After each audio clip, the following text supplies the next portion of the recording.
அனைவருக்கும் இனிய மாலை வணக்கம். பாம் கிராஜுவேட்ஸ் போரம் சார்பில் தொடர்ந்து நடத்தப்படும் இன்று ஒரு தொழில்நுட்பம் நிகழ்ச்சிக்கு உங்கள் அனைவரையும் வருக வருக என வரவேற்கிறேன். இன்றைய நிகழ்ச்சி நமது குழுவின் மூலம் நடத்தப்படும் 648வது நிகழ்ச்சியாகும். இன்றைய நிகழ்ச்சி தலைப்பு பிரிசிஷன் ஃபார்மிங் இன் பனானா, அதாவது வாழையில் துல்லிய பண்ணைய முறை சாகுபடி என்பது ஆகும். முக்கனிகளில் ஒன்று வாழை ஆகும். இது கனிகளிலேயே மிக மலிவாக ஏழைகளும் தயக்கமின்றி உண்ணும் ஒரு பழமாகும். வாழையில் நூற்றுக்கணக்கான ரகங்கள் உள்ளன. இன்றைய நிகழ்ச்சியில் பிரிசிஷன் ஃபார்மிங் இன் பனானா, அதாவது வாழையில் துல்லிய பண்ணைய முறை சாகுபடி என்பது தொடர்பான தகவல்கள் வழங்கப்பட உள்ளன. துல்லிய பண்ணையம் என்றால் என்ன? வாழைப்பயிருக்கு அது எவ்வாறு பயன்படுத்தப்படுகிறது? இம்முறை சாகுபடியில் உரமிடுவது எவ்வாறு? உர அளவை கணிப்பது எவ்வாறு? பயிர் பாதுகாப்பு நடவடிக்கைகள் என்னென்ன போன்ற தகவல்கள் வழங்கப்பட உள்ளன. இந்த நிகழ்ச்சியை நமக்கு தொகுத்து வழங்கிட சிறப்பு விருந்தினராக இங்கே வருகை புரிந்துள்ளார் டாக்டர் TN பாலமோகன் அவர்கள். டாக்டர் பாலமோகன் அவர்கள் கோவையில் அமைந்துள்ள தமிழ்நாடு வேளாண்மை பல்கலைக்கழகத்தின் அங்கக கல்லூரியான தோட்டக்கலை கல்லூரி மற்றும் ஆராய்ச்சி நிலையத்தில் கல்லூரி முதல்வராக பணிபுரிந்து ஓய்வு பெற்ற முன்னாள் விஞ்ஞானி ஆவார். வாருங்கள், அவருடன் நினைவோம், நிகழ்ச்சிக்கு செல்வோம். Doctor Balamohan sir, please. அனைவருக்கும் மாலை வணக்கம். நான் 2-3 டைட்டில் சார் கொடுத்தாங்க. பட் என்னோட ஃபேவரேட் அப்படிங்கிறது வந்து பனானா. என்னுடைய 37 இயர்ஸ்ல வந்து கிட்டத்தட்ட ஒரு 20-25 இயர்ஸ் வந்து இந்த கிராப்போட அசோசியேட் ஆகிறதுக்கு சான்ஸ் கிடைச்சு. ஏன்னா ஒரே கிராப்ல யூனிவர்சிட்டியில ரிசர்ச் பண்றது அப்படிங்கிறது பல நேரங்களில் சாத்தியமில்லாத ஒன்று. ஒரு ரேரா கிடைக்கும் ஒரே கிராப்ல டிராவல் பண்றது. இல்லைன்னா அப்படியே கிராப் மாறி மாறி போயிட்டே இருப்போம். ஸோ ஜோ சார் என்னை கேட்டப்போ பனானா அப்படின்னு சொன்னேன். ஸோ எனக்கு பிடிச்ச ஒரு ஃபேவரட் சப்ஜெக்ட். ரொம்ப நாள் டிராவல் பண்ண ஒரு கிராப். இப்போ நான் அதிகமாக அதில் இல்லை ஆஃப்டர் ரிட்டையர்மெண்ட். பட் ஆனால் ஃபார்மர்ஸோட அப்பப்போ இன்டராக்ட் பண்ணுவேன். ஸோ அதை இப்போ ஷேர் பண்ணலாம் அப்படிங்கிறதுனால தான் I agreed for banana. So இப்போ ப்ரிசிஷன் ஃபார்மிங் அப்படிங்கிறதுக்கும் இந்தியன் வே ஆஃப் டூயிங் அப்படிங்கிறதுக்கும் என்ன வித்தியாசம் அப்படின்னு பார்க்கலாம். அதுக்கு முன்னாடி என்னென்ன டைட்டில் நம்ம பேசுறேன், ப்ரிசிஷன் அக்ரிகல்ச்சர்னா என்ன, Indian way of precision farming என்ன அப்படின்ட்டு. அதாவது 2 ஃபார்மிங் இருக்கா, Indian way of precision farming, developed countries அந்த மாதிரி கோட் பண்ற கண்ட்ரிஸ் பண்ணக்கூடிய ப்ரிசிஷன் ஃபார்மிங்னா என்ன, இது வந்து ஸ்டூடெண்ட்ஸ்க்கு யூஸ்ஃபுல்லா இருக்கும் அப்படிங்கிறதுக்காக தான் இதை எடுத்துக்கிட்டேன். அப்புறம் எப்படி லேண்ட் ப்ரிப்பேர் பண்றது, soil mapping, mulching, tissue culture plants use பண்றது, இதை பத்தி எல்லாமே ஒன்னொன்னா பார்க்கலாம். உங்க இதுல வந்து ரைட் ஹேண்ட் சைட்ல இருக்கக்கூடிய சின்ன பிக்சர் வந்து it's all about maturity of the banana. அப்படி மெச்சூரிட்டி அப்படின்னா லாங் டிஸ்டன்ஸ்க்குன்னா எந்த ஸ்டேஜ்ல ஹார்வெஸ்ட் பண்ணணும், ஷார்ட் டிஸ்டன்ஸ் இப்போ லோக்கல் மார்க்கெட்டுக்குன்னா எப்படி பண்றது அப்படிங்கிறதெல்லாம். நார்மலா இது வந்து number of days from flowering அதில் வச்சு பண்ணுவாங்க. 70th day, 75th day, 80th day அப்படி எடுப்பாங்க. But it will vary from variety to variety. ஒரு வெரைட்டிக்கு 75 நாள் அப்படிங்கிறது ஓகே, அது இன்னொரு வெரைட்டிக்கு 80 நாளா இருக்கும். பட் வெரைட்டல் ஸ்பெசிபிக்கா இருக்கும். இப்போ ஸ்டேட்டஸ் அப்படின்னா, இந்தியன் ஸ்டேட்டஸ் அப்படிங்கன்னா, இந்தியா வந்து நம்பர் 1 கண்ட்ரி ப்ரொடக்ஷன். அதாவது ஆல்மோஸ்ட் 30% அது பனானா. இது கொஞ்சம் முன்ன பின்ன அப்பப்போ மாறும். 4th இம்பார்ட்டன்ட் குளோபல் ஃபுட், ரொம்ப இம்பார்ட்டன்ட். நம்ம தமிழ்நாட்டை பொறுத்தளவுக்கு ஒரு வித்தியாசமான கல்டிவேஷன். இதை மட்டும் எனக்கு ரொம்ப பிடிச்ச இது. வேற எல்லா இடத்துலயுமே வந்து இரிகேஷன், அதாவது நார்மல் கார்டன் லேண்ட் கல்டிவேஷன் எல்லாம் most of the places banana is அதான் அப்படிதான் கல்டிவேட் பண்ணுவாங்க. பட் தமிழ்நாட்டுல மட்டும் garden land cultivation, wetland cultivation, படுகை அண்ட் ரெயின்பெட் கல்டிவேஷன், இத்தனை சிஸ்டத்துல கல்டிவேட் பண்றாங்க. இந்த கார்டன் லேண்ட் அப்படிங்கிறது சாதாரணமா இரவை பாசனம், கிணத்துல இருந்து தண்ணி எடுத்து பண்றது, அண்டர் கிரவுண்ட் வாட்டர் யூஸ் பண்றது. வெட்லேண்ட் கல்டிவேஷன் அப்படிங்கிறது கெனால் இரிகேஷன் சொல்லுவாங்க. என்ன அப்படின்னா ஆத்து பாசனம் அப்படிங்கிறது வெட்லேண்ட் அப்படி வந்துடும், வெட்லேண்ட் கல்டிவேஷன். படுகைன்னு ஒண்ணு இருக்கு. இந்த நாகப்பட்டினம் அந்த ஏரியால என்ன செய்வாங்கன்னா படுகை கல்டிவேஷன் அப்படிங்கிறது வந்து ரெட்டூனிங் அப்படிங்கிறது வந்து 100 years ரெட்டூன் கிராப்ஸ்ல இருக்கும். அப்படியே கிராப் போயிட்டே இருக்கும். அது எத்தனாவது ரெட்டூன் அவங்களுக்கே தெரியாது. ப்ராப்ளி அது 100வது ரெட்டூனா கூட இருக்கும். ரெட்டூன் அப்படின்னா எப்படின்னா ஒரு ஃபர்ஸ்ட் கிராப் எடுக்கிறது, அப்புறம் சைட்ல இருக்கிற சக்கரை விட்டு இன்னொரு கிராப் எடுக்கிறது, அப்புறம் இன்னொரு தடவை அந்த சைட்ல சக்கரை விட்டு. சில சொல்லுவாங்க, அதாவது மலைகள்ல இந்த மாதிரி சாகுபடி பண்றவங்க சொல்லுவாங்க மரங்கள் நகரும் அப்படின்வாங்க. அப்படின்வாங்க. நகரும் அப்படின்னா நட்ட இடம் ஒன்னா இருக்கும். ஒரு 7 வருஷம் கழிச்சு பார்த்தோம்னா நட்ட இடத்துக்கும் அங்க இருக்கிற கண்ணுக்கும் சம்மந்தமே இருக்காது. வாழை நகரும் அப்படின்னு அப்படியே அந்த மாதிரி ரிட்டூனிங்ல படுகைன்னு. படுகை கல்டிவேஷன் அப்படிங்கிறது வந்து பெர்னியல், அப்படியே பனானாவை பெர்னியலா வளர்க்குறது. ரீபிளான்டிங்கே இருக்காது. Once planted means it will be there for 100 years. 100 years அப்படின்னா அப்படியே விட்டு போயிட்டே இருக்கும். அப்படி பண்ணுவாங்க. அதுக்கு ரொம்ப ஏற்ற ரகங்கள், ஒரு சில ரகங்கள் வந்து அதுக்கு ஏற்றதான். அப்புறம் ரெயின்பெட் கல்டிவேஷன் முடிந்து சிறுமலை அப்படிங்கக்கூடிய மலைப்பகுதிகளில் வளரக்கூடிய வாழைப்பழம் எல்லாமே ரெயின்பெட் கல்டிவேஷன். அங்க இரிகேஷன் கஷ்டம். இப்ப சில விவசாயிகள் அங்கேயும் சொட்டு நீர் கொண்டு வந்து நல்லா பண்ணிட்டு வராங்க. நார்மலா அங்க வந்து மானாவாரியாக வாழை சாகுபடியாக அதோட இன்னொரு பெரிய சிறப்பு அப்படிங்கிறது நம்ம மாநிலத்திற்கும் கேரளாவுக்கும் பாலிக்ளூனல் கல்டிவேஷன் வரும். ஃபாரின்ல போயிட்டீங்கன்னு வச்சுங்களேன், ஏன் ஃபாரின் நார்த் இந்தியா போயிட்டீங்கன்னா ஒரே ரகம் தான் போடுவாங்க. பாசரை அப்படிங்கிற ஒரு ரகம், அந்த ரகம் தான் எல்லா இடத்துலயுமே கிடைக்கும். ஆனா தமிழ்நாட்டுல மட்டும்தான் கிட்டத்தட்ட 18 ரகங்கள் சாகுபடி ஆகின்றன கமர்ஷியலா. பூவல்ல இருந்து ஆரம்பிச்சு ரஸ்தாலி, முந்தன், நேந்திரன், ரெட் பனானா, இப்படி பல ரகங்கள் சாகுபடி ஆகின்றன. வந்து பாலிக்ளோனல் கல்டிவேஷன் அப்படிவாங்க. ஒன்றுக்கு மேற்பட்ட ரகங்களை பொருளாதார ரீதியிலே சாகுபடி செய்வதை பாலிக்ளோனல். இந்த நான் சொன்னேன், இந்த கார்டன் லேண்ட், வெட்லேண்ட், படுகை, ரெயின்பெட் அப்படிங்கிறது வேற எல்லா இடத்துலயுமே இத்தனையும் ஒரே இடத்துல நீங்க பார்க்கவே முடியாது. தமிழ்நாட்டில் மட்டுமே இத்தனை சாகுபடி முறைகளை நீங்க பார்க்கலாம். அதுக்கடுத்து இந்த பிரிசிஷன் ஃபார்மிங்னா என்ன அப்படிங்கறத பத்தி சொல்றேன். பட் நார்மலா வந்து எக்ஸ்போர்ட் ஆகிற பனானாஸ் எல்லாமே வந்து எஸ்டேட் ஃபார்மிங் அப்படின்வாங்க. எஸ்டேட் ஃபார்மிங் அப்படின்னா ஒரு கார்டன்ல கிட்டத்தட்ட ஒரு கார்டன் எடுத்துக்கிட்டோம்னா 500 ஏக்கர், 5000 ஏக்கர், 10,000 ஏக்கர் சாகுபடி பண்ற இடத்துல ஏதாவது ஒரு பிரச்சனை, பெஸ்டோ டிசீஸோ அப்படின்னா நம்மளால ஹியூமனா மேனுவலா கண்டுபிடிக்கவே முடியாது. Large scale cultivation estate cultivation சொல்றாங்க. எக்ஸ்போர்ட் பண்ற எல்லா இந்த மாதிரி லார்ஜ் ஸ்கேல் கல்டிவேஷன் எல்லாம் போறாங்க. இந்த இடத்துல ஒரு பாயிண்ட் உங்களுக்கு சொன்னா நல்லா இருக்கும்.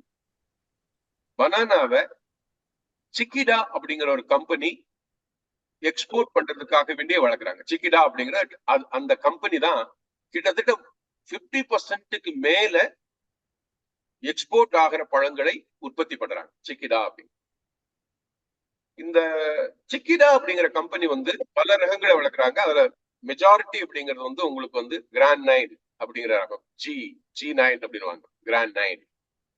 இந்த ரகத்தை வந்து சிக்கிடா ரொம்ப அதிகமான அளவுக்கு கல்டிவேட் பண்றாங்க. இது இல்லாம நிறைய வெரைட்டிஸ் வந்துருச்சு. இப்போ ரெட் பனானா கொண்டு வராங்க, நேந்திரன் வருது, அப்புறம் ஸ்மால் பனானா அப்படின்னு yellow banana, small banana, diploid varieties சொல்லுவாங்க. இந்த மாதிரி ரகங்கள்லாம் போடுறாங்க. இந்த ஒரு இடத்துல ஒரு பாயிண்ட் மட்டும் சொல்லிட்டு நான் அடுத்ததுக்கு வரேன்.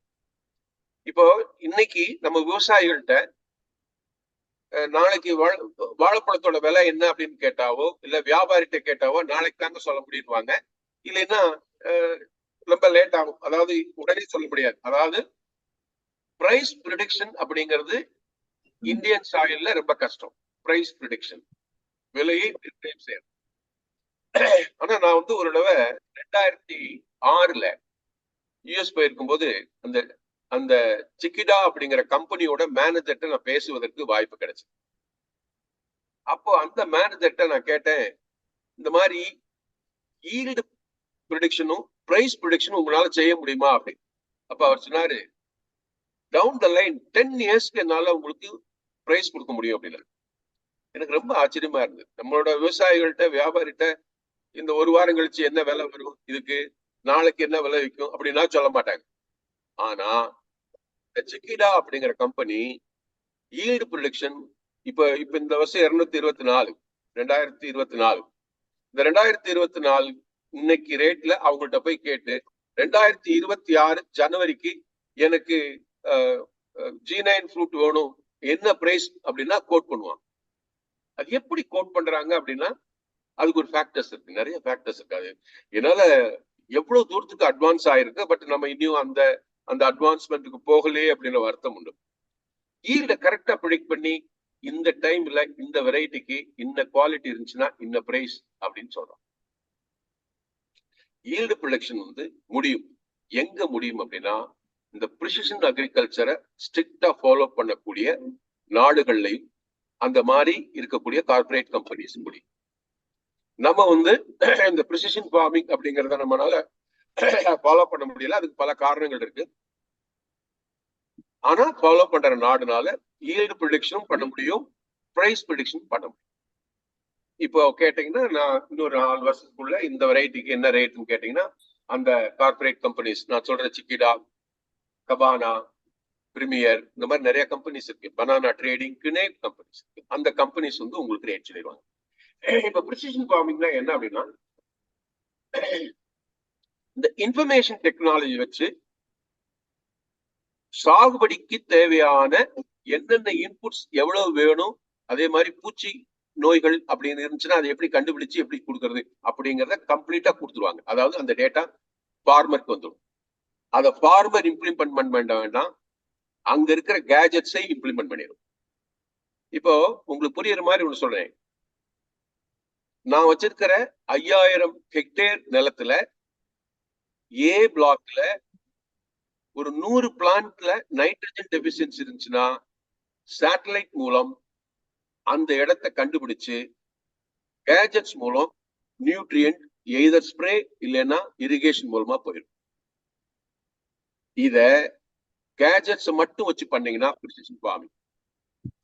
இத மனுஷனா பண்ணோம்னா ப்ரிசிஷன் ஃபார்மிங் அப்படிங்கிற மேனுவலா பண்ற போது அது ப்ரிசிஷன் ஃபார்மிங். இதுக்கு இந்த டேட்டாஸ் எல்லாம் எடுத்து இந்த போட்டோஸ் எல்லாம் எடுத்து ஆர்கனைஸ் பண்ணி எவ்ரி டே இல்லைன்னா ஒரு டைம் லிமிட்ல ஸ்கேன் பண்ணி எந்தெந்த இடத்துல என்னென்ன பிரச்சனை இருக்கு, நியூட்ரியன்டா, நோயா, இல்ல பூச்சிகளா அப்படின்னு கண்டுபிடிச்சு அதற்கு தேவையான ரெமெடிய டிராக்டர் மூலமோ இல்லைன்னா ட்ரோன் மூலமோ ஜிபிஎஸ் மூலம் அதனோட உதவியோட அந்த இடத்துல இந்த கெமிக்கல் போய் சேர்ந்துடும்.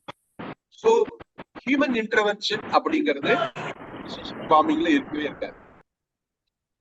நம்மளோட இன்டர்வென்ஷன் என்னன்னா அந்த டேட்டா கலெக்ஷன் போய் அதை அப்லோட் பண்றதோட முடிஞ்சிடும்.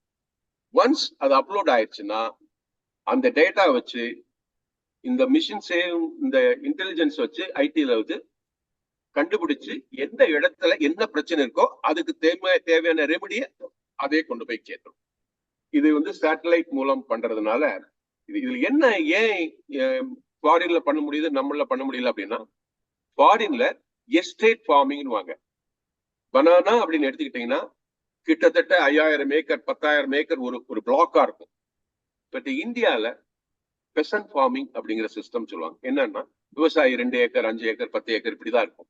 அப்போ இவங்களை பூல் பண்ணி இந்த மாதிரி ஒரு சிஸ்டத்துக்குள்ள நம்மளை கொண்டு வர்றதுக்கு கஷ்டம், விவசாயிகளை கொண்டு வர்றதுக்கு. அதனால இந்தியன்ல கொஞ்சம் நம்ம மாடிஃபை பண்ணி ப்ரிசிஷன் ஃபார்மிங் அப்படின்னு சொல்றோம். அது எப்படின்னு மட்டும் பார்ப்போம். ஃபாரின்ல பண்ற precision farming it runs to thousands of acres. thousands of acresல பண்ணி கரெக்டா அதாவது இப்ப நீங்க பாக்குற அந்த ட்ரோன் வந்து கரெக்டா செஞ்சிடும். இந்த இடத்துல இந்த பிளாக்ல ஏ பிளாக்ல இருக்கக்கூடிய லோவர் டிவிஷன்ல இருக்கக்கூடிய 300 பிளான்ட்ல பிரச்சனை இருக்குன்னா அந்த பிளான்ட்டுக்கு மட்டும் போய் அந்த ட்ரீட்மெண்ட் போய் சேர்ந்துடும். ஸோ இது ரொம்ப என்ன சொல்றது, precised way of finding the issues and giving solution. இப்போ இதனோட என்ன நோக்கம் அப்படின்னா, ப்ரிசிஷன் ஃபார்மிங்கோட ப்ராஃபிட்டபிலிட்டி. எப்ப வேணாலும் ஈல்டு ப்ரிடிக்ட் பண்ண முடியும், சஸ்டைன் ஆகும். ஏன்னா 5000 ஏக்கர் 10,000 ஏக்கர்ங்கிறது லார்ஜ் வால்யூம். அந்த அந்த காஸ்ட் ஆஃப் கல்டிவேஷன் நம்மளோட சீப்பா இருக்கும், குறு சிறு விவசாயிகளோட சீப்பா இருக்கும். ஏன்னா எல்லாமே மிஷின் பண்ணிடும். அதே மாதிரி இந்த மாதிரி பண்ற போது அந்த டிஃபைன்டு ஏரியாக்குள்ளதான் இருக்கும், என்விரான்மெண்ட்டும் ப்ரொடெக்ட் ஆயிடும். அப்படி பண்றதுனால இந்த இது முடியுது. இது பல நாடுகள்ல எஸ்டேட் ஃபார்மிங் பண்ணக்கூடிய கார்பரேட்ஸ் அவங்க இதை எஃபெக்டிவா பண்றாங்க. இதுல என்னன்னா சாஃப்ட்வேர்ஸ் ஒன்றும், IT services, real time data, crop, soil, weather data, அதே மாதிரி ப்ரிடிக்டிவ் அனாலிட்டிக்ஸ், அது மாதிரி அந்த எந்தெந்த இடத்துல என்னென்ன இருக்கு அதை எப்படி கொண்டு போய் சேர்க்கறது, சாஃப்ட்வேர் யூஸ் பண்ணி கடைசியில வந்து அவரோட தேவைகளை அங்கங்க கரெக்டா மேனிபுலேட் பண்ணிடுவாங்க. எல்லாமே பிக்சர்ஸ் அப்லோட் ஆயிருக்கும். அதை பேஸ் பண்ணி அந்த சிம்டம்ஸ் பிக்அப் பண்ணி நியூட்ரியன்ட் டெஃபிஷியன்சினா நியூட்ரியன்ட் ஃபீட் ஆகும், பெஸ்டா இருந்தா பெஸ்ட்டுக்கு உள்ள ட்ரீட்மெண்ட் வரும், டிசீஸ்னா டிசீஸ்க்குள்ள ட்ரீட்மெண்ட் வரும். அப்படி பண்ணிடுவாங்க. இது வந்து ப்ரிசைஸ்டு வே ஆஃப் டூயிங் இட். என்ன ஒரே இதுன்னா, நம்ம கல்டிவேஷன் காஸ்ட்டை விட அது சீப். நான் அதான் கேட்டேன், இப்போ இதுல பண்ணும்போது உங்களோட ப்ரொடக்ஷன் காஸ்ட் எவ்வளவு அப்படின்னு கேட்டா, நான் விசிட் பண்ணும்போது நம்மளோட ப்ரொடக்ஷன் காஸ்ட் 39 பைசா. இந்த மாதிரி ப்ரிசிஷன் ஃபார்மிங்ல செய்யக்கூடிய ப்ரொடக்ஷன் காஸ்ட் வந்து 19-20 பைசான்னு சொன்னாங்க ஒரு ஃப்ரூட்டோட காஸ்ட். ஸோ அந்த அளவுக்கு வந்து இது வந்து யூஸ்ஃபுல்லா இருக்கும். பட் என்ன ஒண்ணுன்னா, லார்ஜ் வால்யூம்ல, அதாவது லார்ஜர் ஏரியால தான் இந்த டெக்னாலஜி, இத நான் சொன்ன எல்லாமே இதுல இருக்கு. இப்போ Indian way of doing agriculture, அதாவது ப்ரிசிஷன் ஃபார்மிங் என்னன்னு பார்ப்போம். ஃபர்ஸ்ட் வந்து இந்தியன் வே அப்படிங்கிறது வந்து இது ஃபீல்டு ப்ரிப்பரேஷன். இந்த ஃபீல்டுல நியூட்ரியன் பேஸ் பண்ணி ஒரு மேப் ப்ரிப்பேர் பண்ணலாம். இது எல்லாருமே பண்ணலாம். அது பண்றதுக்கு என்ன வேணும்னா, சாயில் டெஸ்ட் எடுத்து பிளாட் பண்ணிட்டீங்கன்னா, இப்ப இந்த இடத்துல இருக்க நியூட்ரியன்ட் வந்து நைட்ரஜன் கம்மியா இருக்குன்னா நைட்ரஜன் கம்மின்னு காட்டும். அப்ப நீங்க ஃபீல்டு அப்ளிகேஷன்ல கொஞ்சம் மேனிபுலேட் பண்ணலாம். இந்த மாதிரி உங்களுக்கு வந்து மல்ச்சிங் ஷீட் போட்டு பக்காவா பிளான்டிங் எடுக்கிறது, டிஷ்யூ கல்ச்சர் பிளான்ஸ் யூஸ் பண்றது இன்ஸ்டெட் ஆஃப் சர்க்கஸ். அதே மாதிரி பிளான்டிங்ல டென்சிட்டி மேனிபுலேட் பண்றது, single planting, double planting, triple பிளான்டிங்லாம் இருக்கு. ஒரு பிட்லேயும் ஒரு பிளான்ட் போடலாம், 2, 3 அப்படின்னு போடலாம். இப்போ 3 போடும்போது உங்களுக்கு என்னன்னு எக்ஸ்போர்ட் பண்றதுக்கு ஈஸியா இருக்கு. இப்போ எக்ஸ்போர்ட் வந்துட்டீங்கன்னா ஃப்ரூட்டோட இண்டிவிஜுவல் வெயிட் ரொம்ப முக்கியம். அப்ப நல்லா இருக்கிற பெஸ்ட் ஃப்ரூட்னா பெருசா நல்ல வாலிப்பான ஃப்ரூட் நினைக்கிறோம். பட் எக்ஸ்போர்ட்ல அப்படி கிடையாது. எக்ஸ்போர்ட்னு எடுத்துக்கிட்டீங்கன்னா, ஒரு ஹேண்ட்ல நம்ம வந்து 5 ஃப்ரூட் எடுத்துக்கிறோம்னா அது நார்மலா இவ்வளவு கிராம் இருந்தா நல்லா இருக்கும். அப்ப யூனிஃபார்ம் சைஸ்ட் ஃப்ரூட்னா பெருசாலாம் எடுக்க முடியாது. நார்மலா எக்ஸ்போர்ட் பண்ற போதே வந்து ஃபர்ஸ்ட் ஹேண்ட் ரிமூவ் பண்ணிடுவாங்க, எடுத்துருவாங்க. ஏன்னா ஃபர்ஸ்ட் ஹேண்ட் ஃப்ரூட்ஸ் வந்து ரொம்ப பெருசா இருக்கும். அது வந்து மற்ற ஹேண்ட்ஸோட மேட்ச் ஆகாது. அப்போ செகண்ட், தேர்ட், ஃபோர்த், ஃபிஃப்த் இந்த மாதிரி ஹேண்ட்ஸ் எடுத்துப்பாங்க. மீதி இருக்கிறதுலாம் திருப்பி லோக்கல் மார்க்கெட், கடைசியில இருக்கிறது நம்மளால மார்க்கெட்டே பண்ண முடியாது. அந்த மாதிரி எக்ஸ்போர்ட் பண்றதுக்கு கொஞ்சோண்டு என்ன சொல்றது, டிஸ்கிரிமினேட் பண்ணி ஆகும். ஃப்ரூட்ஸ் எல்லாத்துலயுமே எக்ஸ்போர்ட் பண்ண முடியாது. அது மாதிரி ஃபெர்டிகேஷன், அதுக்கடுத்து உங்களுக்கு வந்து டிசீஸ் ஐடென்டிஃபை பண்றது, பெஸ்ட் ஐடென்டிஃபை பண்றது, அப்புறம் ப்ரீ ஹார்வெஸ்ட் ட்ரீட்மெண்ட், அப்புறம் போஸ்ட் ஹார்வெஸ்ட் ட்ரீட்மெண்ட், இதெல்லாம் வந்து நம்மளோட ப்ரிசிஷன் ஃபார்மிங்ல வருது. அது எப்படி நம்ம பண்றதுன்னு பார்ப்போம். இந்த ஃபீல்டு ப்ரிப்பரேஷன் அப்படிங்கிறது வந்து நம்ம யாருமே வந்து ரொம்ப பெரிய இஷ்யூ இல்லை. பட் எனக்கு தேனியில இருக்கிற ஃபார்மர்ஸோட நல்ல அசோசியேஷன் உண்டு. திரு செல்வகுமார், அங்க இருக்கிற நிறைய நண்பர்கள் தெரியும். அவங்க வந்து ஒவ்வொரு தடவையும் ஒரு கிராப் எடுத்துட்டு இல்லைன்னா 2 கிராப் எடுத்துட்டு ஃபீல்ட கம்ப்ளீட்டா ப்ரிப்பேர் பண்ணிட்டு தான் அடுத்த கிராப் போவாங்க. அந்த மாதிரி பண்ற போது இந்த சிசல் ப்ளோவிங் அப்படிங்கிறது, இது என்னன்னா, இந்த பிளான்டோட வந்து கிட்டத்தட்ட 1 அடியில இருந்து 2 அடி 2.5 அடி வரைக்கும் எஃபெக்டிவா உள்ளுக்கு வரும். அப்ப சாயில் காம்பாக்ஷன் வந்துருச்சுன்னா ஈஸியா ரூட் கீழே இருக்காது. அப்போ ஒரு 2 கிராப்களும் நார்மலா ஒரு கிராப் கூட அடுத்த கிராப் போகும்போதும் சிசல் ப்ளோவிங் பண்ணலாம். இல்லைன்னா அட்லீஸ்ட் 2 கிராப்களோடையாவது சிசல் ப்ளோவிங் பண்ணும். நல்லா அப்படி பண்ணாதான் தண்ணி தேங்காது, நோய் வராது, நல்ல ஏரேஷன் இருக்கும், ரூட் பெனிட்ரேஷன். இது வந்து ரொம்ப இம்பார்ட்டன்ட் ஆபரேஷன். அதுக்கடுத்து லேண்ட் லெவலிங் அப்படின்வாங்க. லெவல் பண்ணிட்டோம்னா நல்லா இருக்கும். இது இந்த 2 ஆபரேஷன் வந்து ஃபீல்ட் ஆபரேஷன் ரொம்ப முக்கியமானது. நான் சொன்னேன் இந்த மாதிரி மேப்பிங் அப்படிங்கிறது, எப்படி எந்த இடத்துல நைட்ரஜன் கூட இருக்கு, எங்க நைட்ரஜன் கம்மியா இருக்கு, இப்போ ஒவ்வொன்றுக்கும் ஒரு சார்ட் ப்ரிப்பேர் பண்ணிடுவாங்க. இந்த மாதிரி சார்ட் ப்ரிப்பேர் பண்ணிட்டீங்கன்னா நமக்கு தெரியும் இந்த மாதிரி சிம்டத்தையும் சார்ட்டையும் ரிலேட் பண்ணோம்னா நம்ம ஓரளவுக்கு ப்ரிடிக்ட் பண்ணலாம் என்ன ப்ராப்ளம் அப்படின்ட்டு. இப்போ கிராப்லேயே இருக்கிறவங்களுக்கு வந்து விஜயபாஸ்கர் சார் இருக்காரு, அவர்களால ஈஸியா ஐடென்டிஃபை பண்ணிடலாம். ஒரு டிசீஸ் டெஃபிஷியன்சி சிம்டம் ஐடென்டிஃபை பண்ணிடலாம். நைட்ரஜன் பத்தல சார் அப்படின்னா, ஏன்னா மொபைல் நியூட்ரியன்ட்னா எப்படி சிம்டம் இருக்கும், இமொபைல் நியூட்ரியன்ட்னா எப்படி சிம்டம் இருக்கும், போரான்னா எப்படி இருக்கும், ஜிங்க்னா எப்படி இருக்கும், இதெல்லாம் அந்த நியூட்ரியன்ட்டோட ப்ராப்பர்ட்டிஸ் வச்சு கண்டுபிடிச்சிடலாம். பட் சாதாரண ஃபார்மர்னால கண்டுபிடிக்கிறது அவ்வளவு ஈஸி கிடையாது. ஆனா ரிப்பீட்டடா நீங்க கிராப்ல இருந்தீங்கன்னா problem will be able to understand or identify crops, அந்த மாதிரி இஷ்யூஸ். அந்த மாதிரி இருக்கிறதுக்கு இந்த சார்ட் ரொம்ப யூஸ்ஃபுல்லா இருக்கும். அதே மாதிரி நியூட்ரியன்ட் ரெகுலேட் பண்றதுக்கும் இந்த சார்ட்ஸ் நல்லா இருக்கும். இந்த ரொம்ப முக்கியமானது வந்து இந்த மல்ச்சிங் பிராக்டிசஸ் அப்படின்வாங்க.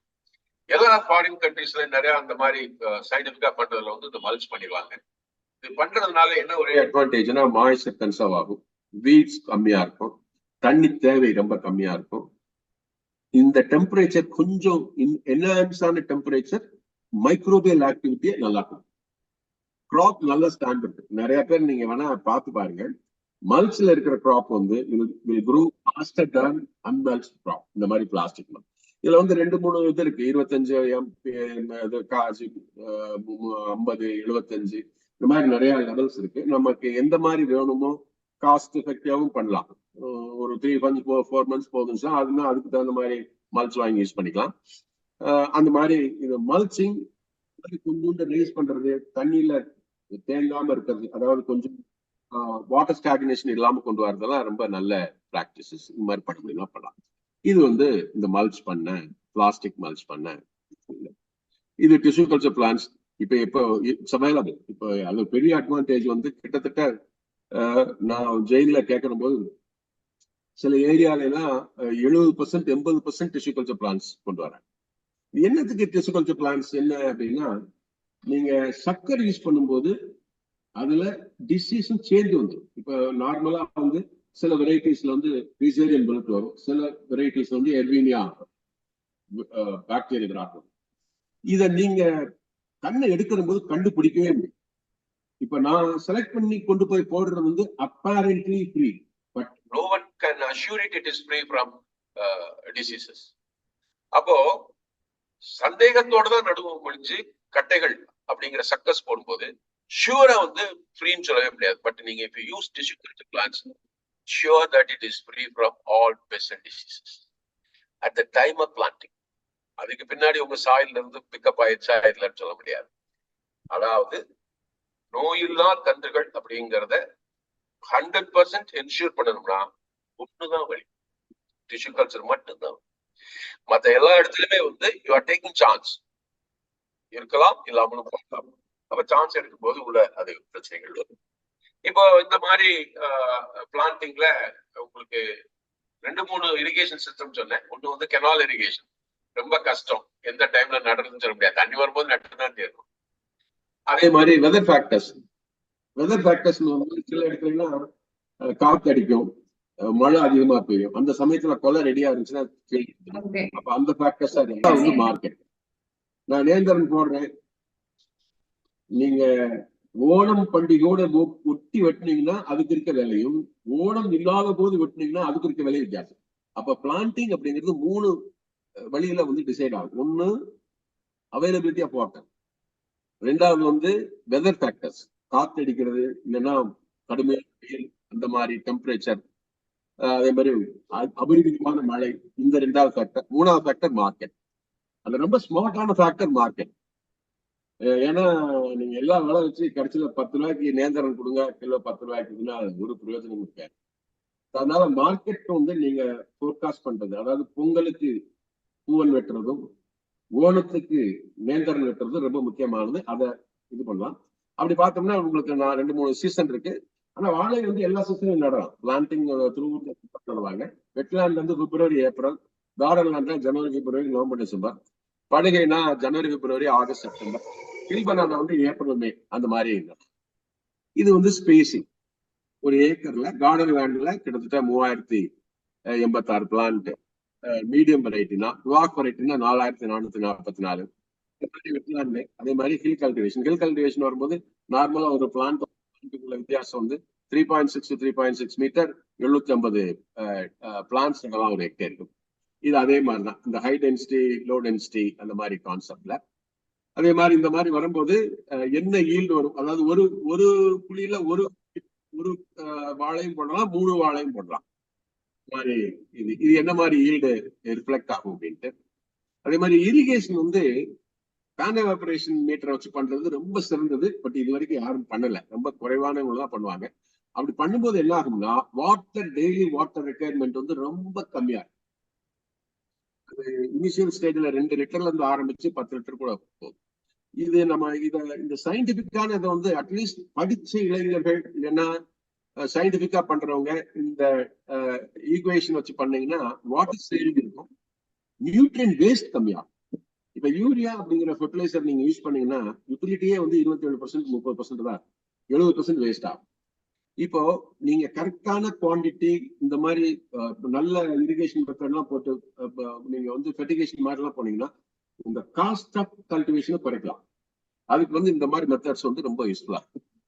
இதுல பாத்தீங்கன்னா ஒவ்வொரு நியூட்ரியன்ட்டும் எவ்வளவு எடுக்குது அப்படின்னு, ஒரு ஒரு ஒரு வாழை எவ்வளவு நியூட்ரியன்ட் எடுக்குது, இவ்வளவு மகசூல் கொடுக்கக்கூடிய ஒரு வாழை இவ்வளவு எடுக்குது அப்படின்றது.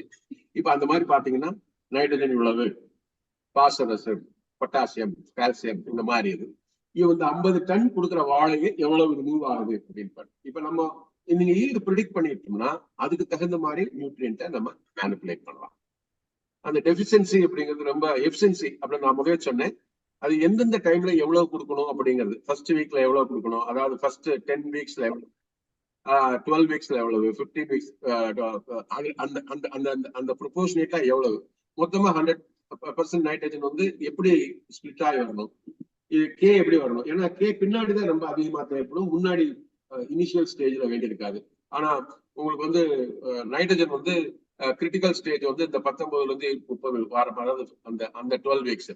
அப்ப எப்படி வந்து நியூட்ரியன்ட்டை வந்து நீங்க ரிலேஷன் பண்றது, எப்படி வந்து அதோட எஃபிஷியன்சி என்ஹான்ஸ் பண்றது அப்படிங்கிறதுக்காக ஃபெர்டிகேஷன்ல எந்தெந்த வீக்ல எவ்வளவு கொடுக்கறது அப்படிங்கிறது இந்த ஷெட்யூல் இதை வச்சுக்கிட்டீங்கன்னா நீங்க இது வந்து பேசிக்கா தேவைப்படுறது. இது எந்த நியூட்ரியன்ட் கொடுக்குறீங்களோ அதுக்கு தகுந்த மாதிரி யூ கேன் மேனிபுலேட்.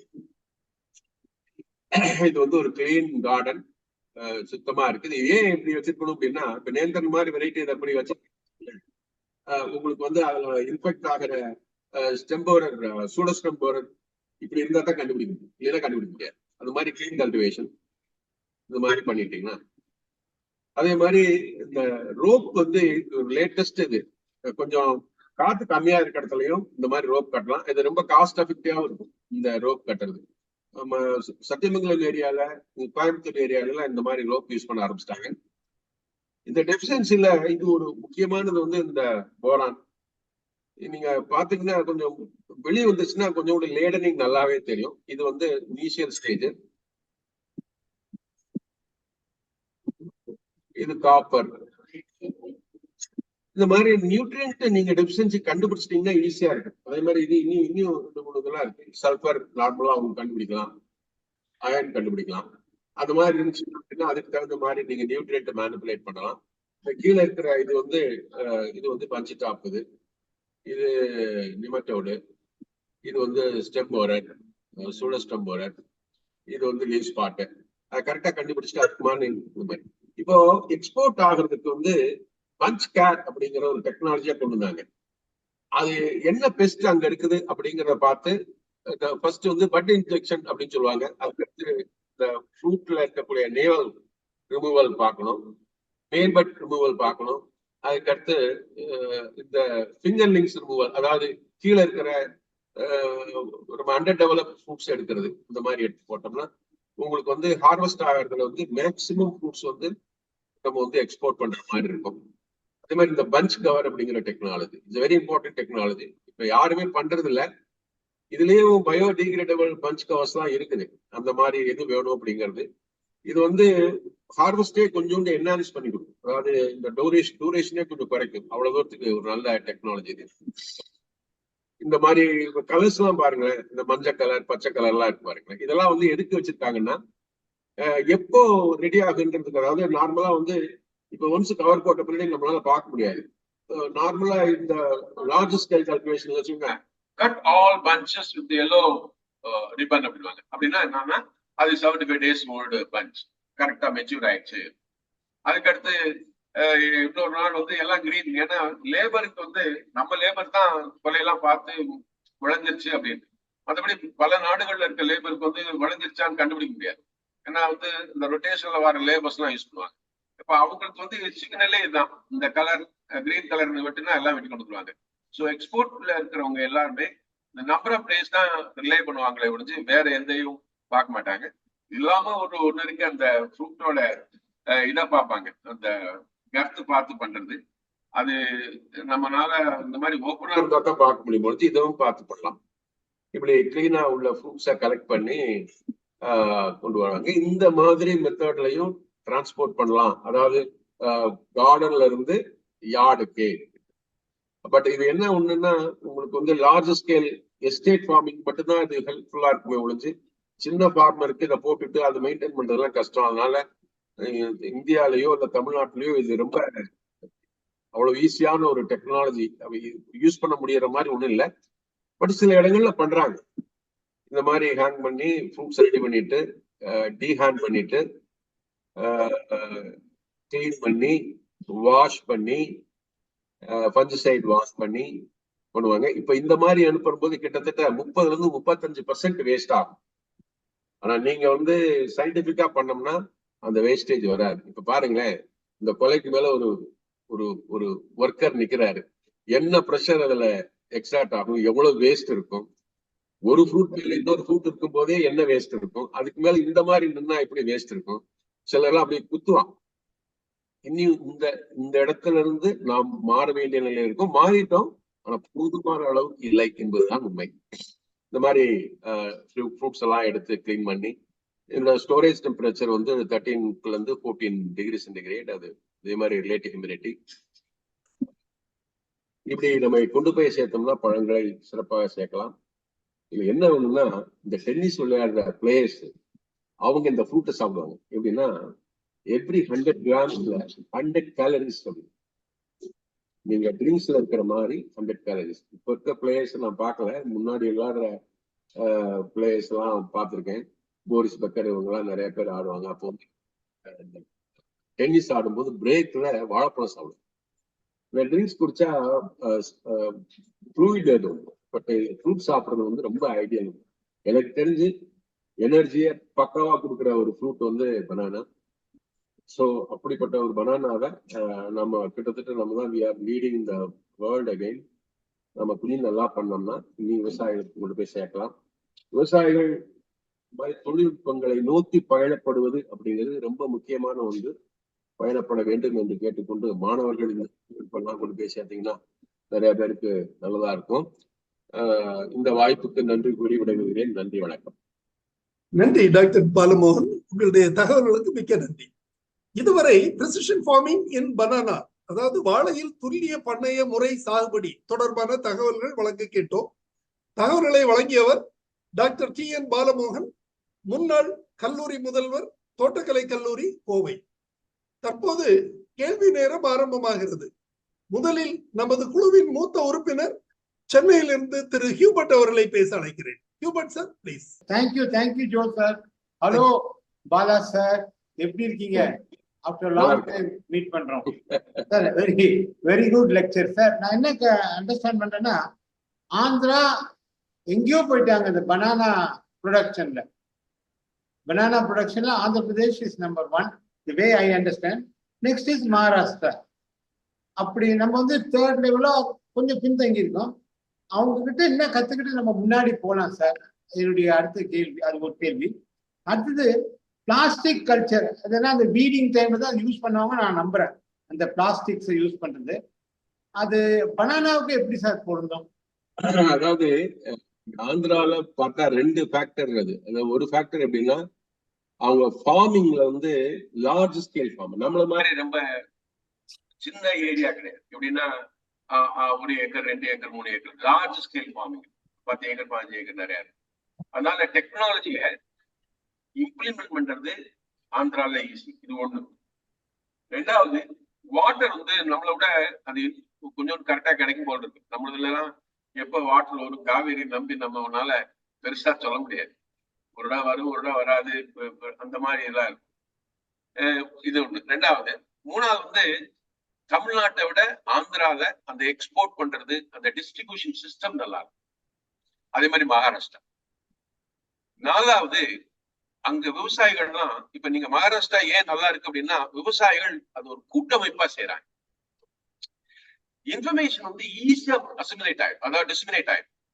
இங்க அப்படி கிடையாது. ஒரு விவசாயிட்ட இருந்து இன்னொரு விவசாயிட்ட போறதுக்கு 5 வருஷம் 10 வருஷம் ஆயிடும். இங்க அப்படி கிடையாது. அதாவது ஒரு குரூப் கல்டிவேஷன். அதாவது எப்படின்னா, ஒரு ஃபார்மிங் அப்படிங்கிறது வந்து நீங்க போங்களேன், மகாராஷ்டிரால மகா பனானா அப்படின்னு ஒரு அமைப்பு இருக்கு.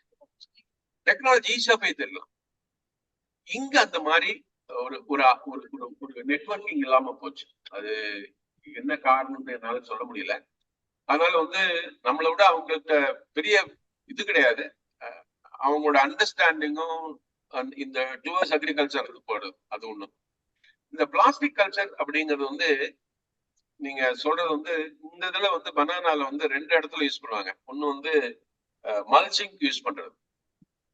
இப்ப மல்ச்சிங் யூஸ் பண்றது அப்படிங்கிறது என்ன ஒண்ணுன்னா, நம்ம இப்போ நான் ஒரு பெரிய விவசாயி கூட அவரோட என்னோட தொடர்புல இருக்காரு. அவர் ஒரு 3 வருஷம் கழிச்சு சொன்ன ஒரே ஒண்ணு என்ன தெரியுமா, என்னால வீடை கண்ட்ரோல் பண்ண முடியல sir. That is taking more than 30-40% of my total cultivation cost. 40%க்கு மேல என்னோட cultivation cost is towards weeding அப்படின்னு. இதுல இன்னொரு பெரிய பிரச்சனை, வீடு வந்துருச்சுன்னா உங்களால பெஸ்ட் டிசீஸ் கண்ட்ரோல் பண்ண முடியாது. ஏன்னா நம்ம என்ன நினைக்கிறோம், வாழை அப்படிங்கிறதுக்கு வாழையில இருக்கிற பூச்சி வாழையை தின்னுட்டு மருந்தடிச்சா சேர்த்து ஓடி போயிருட்டு. எல்லா பூச்சிகளுக்கும் ஆல்டர்னேட் ஹோஸ்ட் இருக்கு. இப்ப இது இல்லைன்னா இன்னொன்னு திங்கும், அப்புறம் திருப்பி வந்துடும். அப்போ நீங்க தோட்டத்தை சுத்தி ஏகப்பட்ட களை ஆல்டர்னேட் ஹோஸ்ட வச்சுக்கிட்டு என்ன கண்ட்ரோல் பண்ண முடியும்? இது முடிஞ்சுன்னா அங்க வரும். அப்போ கிளீன் கல்டிவேஷன் அப்படிங்கிற ஒரு இதுல வந்து உங்களுக்கு பிளாஸ்டிக் அந்த மல்ச் அப்படிங்கிறது it will play very vital role. ஏன்னா நீங்க மருந்தடிச்சா 100% எஃபெக்டிவ் வேணும் அப்படின்னீங்கன்னா உங்க ஃபீல்டும் கிளீனா இருக்கும். இல்ல அப்படின்னா மல்டி கிராப்பிங் சிஸ்டம் போயிடும். அதாவது மல்டி லேயர் அப்படின்னா இது ஒண்ணா வந்தா வரும், அல்லனா அடுத்து வரும், அப்படி எப்படின்னு போயிடும். இப்போ Kerala people are very happy than நம்ம பீப்புள் அப்படிங்கிற தமிழ்நாட்டு பீப்புள். என்னன்னா, they never depend on single crop. Monocropping is all the time a dangerous cultivation method. monocropping அப்படின்னா இப்ப வரும் இல்ல, இப்ப உன்னோடவே பேசினேன், தென்னைமரம் இப்ப எல்லாமே கேரளா விழுத்து வருது, தஞ்சாவூர் விழுத்து வருது, பத்ராட்டு வருது, ஏகப்பட்டது வந்துருச்சு. இப்போ 70 மரம் வச்சிருக்க விவசாயியோட நிலைமை பெரிய சிக்கல். ரிமூவ் பண்ணிட்டாங்கன்னா அடுத்து நடறதுக்கு காசு வைத்த. ஆனா அதுக்குள்ள ஒரு 4-5 கிராப் இருக்குன்னு வச்சுங்களேன், நட்மக்கு, அதே மாதிரி அவகேடோ, நிறைய இருக்கு, சிட்ரஸ் 2-3 கிராப் எல்லாம் போட்டா தென்னை மரத்துல இருந்து இன்னொன்னு ஒன்னும் பெரிய பயப்பட வேண்டியது. சோ மோனோகல்ச்சர் அப்படிங்கிற மாதிரி சிஸ்டத்துக்குள்ள போகும்போது நீங்க ரொம்ப கேர்ஃபுல்லா இருக்கணும். ஏன்னா பெஸ்ட் அண்ட் டிசீஸ், உங்களுக்கு கண்ட்ரோல் மெஷர்ஸ், வீடு, இதெல்லாம் ரொம்ப பெரிய பிரச்சனை. அதனால வந்து இதுல இருந்து வெளியே வரணும் அப்படின்னீங்கன்னா இந்த பிளாஸ்டிக் அப்படிங்கிறது இட்ஸ் வெரி இம்பார்ட்டன்ட் ஒன். நீங்க எப்படி யூஸ் பண்றது அப்படின்னு நீங்க அதை வந்து இனிஷியலா நீங்க சர்வைவலுக்கு வந்து போடணும். அப்புறம் கொஞ்ச நாள் இதெல்லாம் கண்ட்ரோல் ஆயிடுச்சு அப்படின்னா நீங்க பிளாஸ்டிக் வேண்டாம். பட் நீங்க ஃபர்ஸ்ட் உள்ளுக்கு வந்து எனக்கு தெரிஞ்சு அவர் வந்து ஃபர்ஸ்ட் ஜெனரேஷன் அக்ரிகல்ச்சர் பண்றாரு.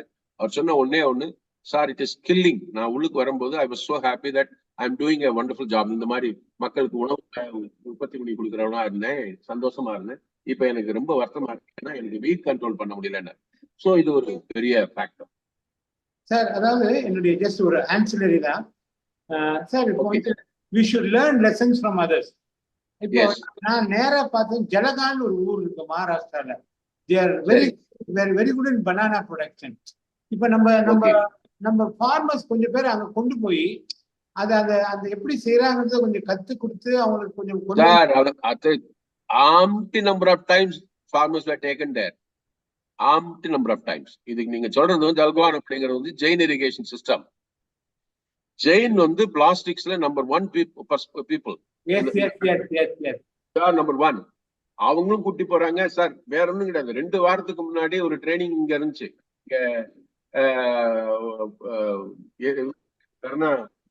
உடுமலைப்பேட்டையில. சார் என்ன ஒண்ணுன்னா technology is available and availing. அதை வந்து ஒரு சிஸ்டமேட்டிக்கா யூஸ் பண்றதுதான் பிரச்சனை. Technology is available. இப்ப நமக்கு என்ன ஒண்ணுன்னா ஒரு ஒரு ஒரு அக்ரிகல்ச்சர் வந்து இப்ப பனானாவே எடுத்துக்கிட்டு 40,000 ரூபாய்க்கும் கல்டிவேட் பண்ணலாம், 1,25,000 ரூபாய்க்கு கல்டிவேட் பண்றோம். Where you are where are going to adopt all this technology. Sir நீங்க எனக்கு தெரிஞ்சு பனானால இருக்கக்கூடிய ப்ரொக்ரெசிவ் ஃபார்மர்ஸ் ஜல்கான் விசிட் பண்ணாத ஃபார்மர்ஸே இருக்க மாட்டாங்க தமிழ்நாடு. ஆமா, அதெல்லாம் எல்லாம் பார்த்துட்டாங்க. என்ன அப்படின்னா பாக்குறதுக்கும் பிராக்டிஸ் பண்றதுக்கும் ப்ரீச்சிங் அண்ட் பிராக்டிசிங் அப்படிங்கிறது 2 different poles. அப்படி போனாலும் வந்து இங்க பிராக்டிஸ் பண்றதுல பெரிய பிரச்சனை வரும். இன்னொன்னு என்னன்னா மார்க்கெட் வந்து எப்பயுமே ஸ்டேபிளா இல்ல சார். இப்ப இதெல்லாம் சொல்லி முடிச்சோன்னு சொல்லுவாங்க. நான் தான் சொன்னேன், மார்க்கெட் வந்து ஸ்டேபிளாவே கிடையாது. 10 ரூபாய்க்கும் போகும், 40 ரூபாய்க்கும் போகும். 400 times வந்து இன்க்ரீஸ் ஆகிறதும் போகும்.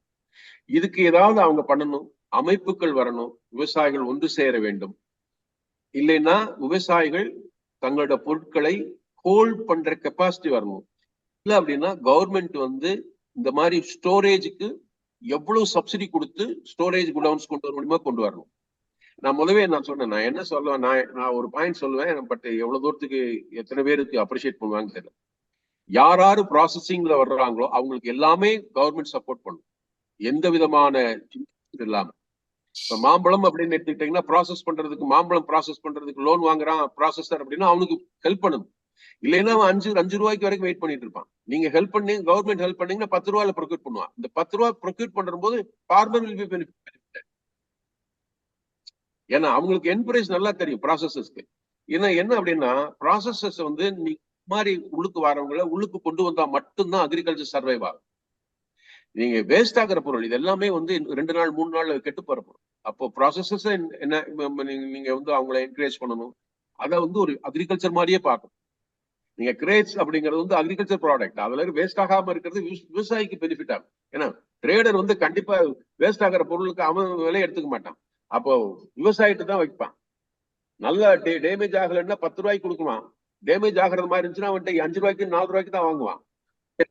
எந்த நஷ்டத்தையும் ஒன்ஸ் ஃபார்மரை தாண்டிச்சுன்னா யாருமே எடுத்துக்க மாட்டாங்க. அந்த நஷ்டத்துக்குள்ளதையும் சேர்த்து தான் பிரைஸ் பிக்ஸ் பண்ணுவாங்க. சோ நான் என்ன சொல்றேன்னா ஸ்டேக் ஹோல்டர்ஸ் எல்லாருமே வந்து அக்ரிகல்ச்சர் கூட எடுக்கணுமே ஒழிஞ்சு ஃபார்மரை மட்டும் எடுக்கிறது தப்பு. தேங்க்யூ ஹியூபர்ட் சார், நிகழ்ச்சியில் பங்கு பெற்றமைக்கு மிக்க நன்றி. அடுத்ததாக டாக்டர் பி இளங்கோவன் அவர்களை பேச அழைக்கிறேன். டாக்டர் இளங்கோவன் அவர்கள் தமிழ்நாடு வேளாண்மை துறையில் கூடுதல் இயக்குநராக பணிபுரிந்து ஓய்வு பெற்ற முன்னாள் அதிகாரி. Sir please. அனைவருக்கும் வணக்கம். சாகுபடியில புரட்சியான முயற்சிகளை பண்ணி நம்ம வந்து அடநடை முறைகளை வந்து பலருக்கு புகுத்தி இருக்கிறோம். சார் சொல்ற மாதிரி தோட்டக்கலைத்துறையில உள்ள அனைத்து விதமான உத்திகளுமே ஹைடெக் ஹார்டிகல்ச்சர் தனியா பிரிச்சு அதற்கு உள்ள மகத்தான மகத்துவத்தை வந்து மக்களுக்கு விளக்குறதுக்கு 10% அசிஸ்டன்ட் கொடுக்கலாம். பாத்தீங்கன்னா இந்த கிருஷ்ணசாமி வந்த காலத்துல 90% அசிஸ்டன்ட் எல்லாம் உரம் வாங்கி கொடுத்தோம், யூனிவர்சிட்டி பணம் கொடுத்தோம். யூனிவர்சிட்டி நிறைய ட்ரிப் எல்லாம் பண்ணோம். It was very wonderful and very much welcome by the farming community sir. So நம்ம சப்சிடிங்கிற பேஷனை வந்து இந்த வார்த்தையை வந்து அங்க பயன்படுத்தாம full crop risk coverage assistance போட்டுட்டு என்ன லாஸ் ஆனாலும் பரவாயில்ல, இதாலும் பரவாயில்ல, நீ பண்ணுங்க கொடுத்துட்டோம்னா ஜஸ்ட் நம்ம டெவலப் பண்ணுற மாதிரி தான்.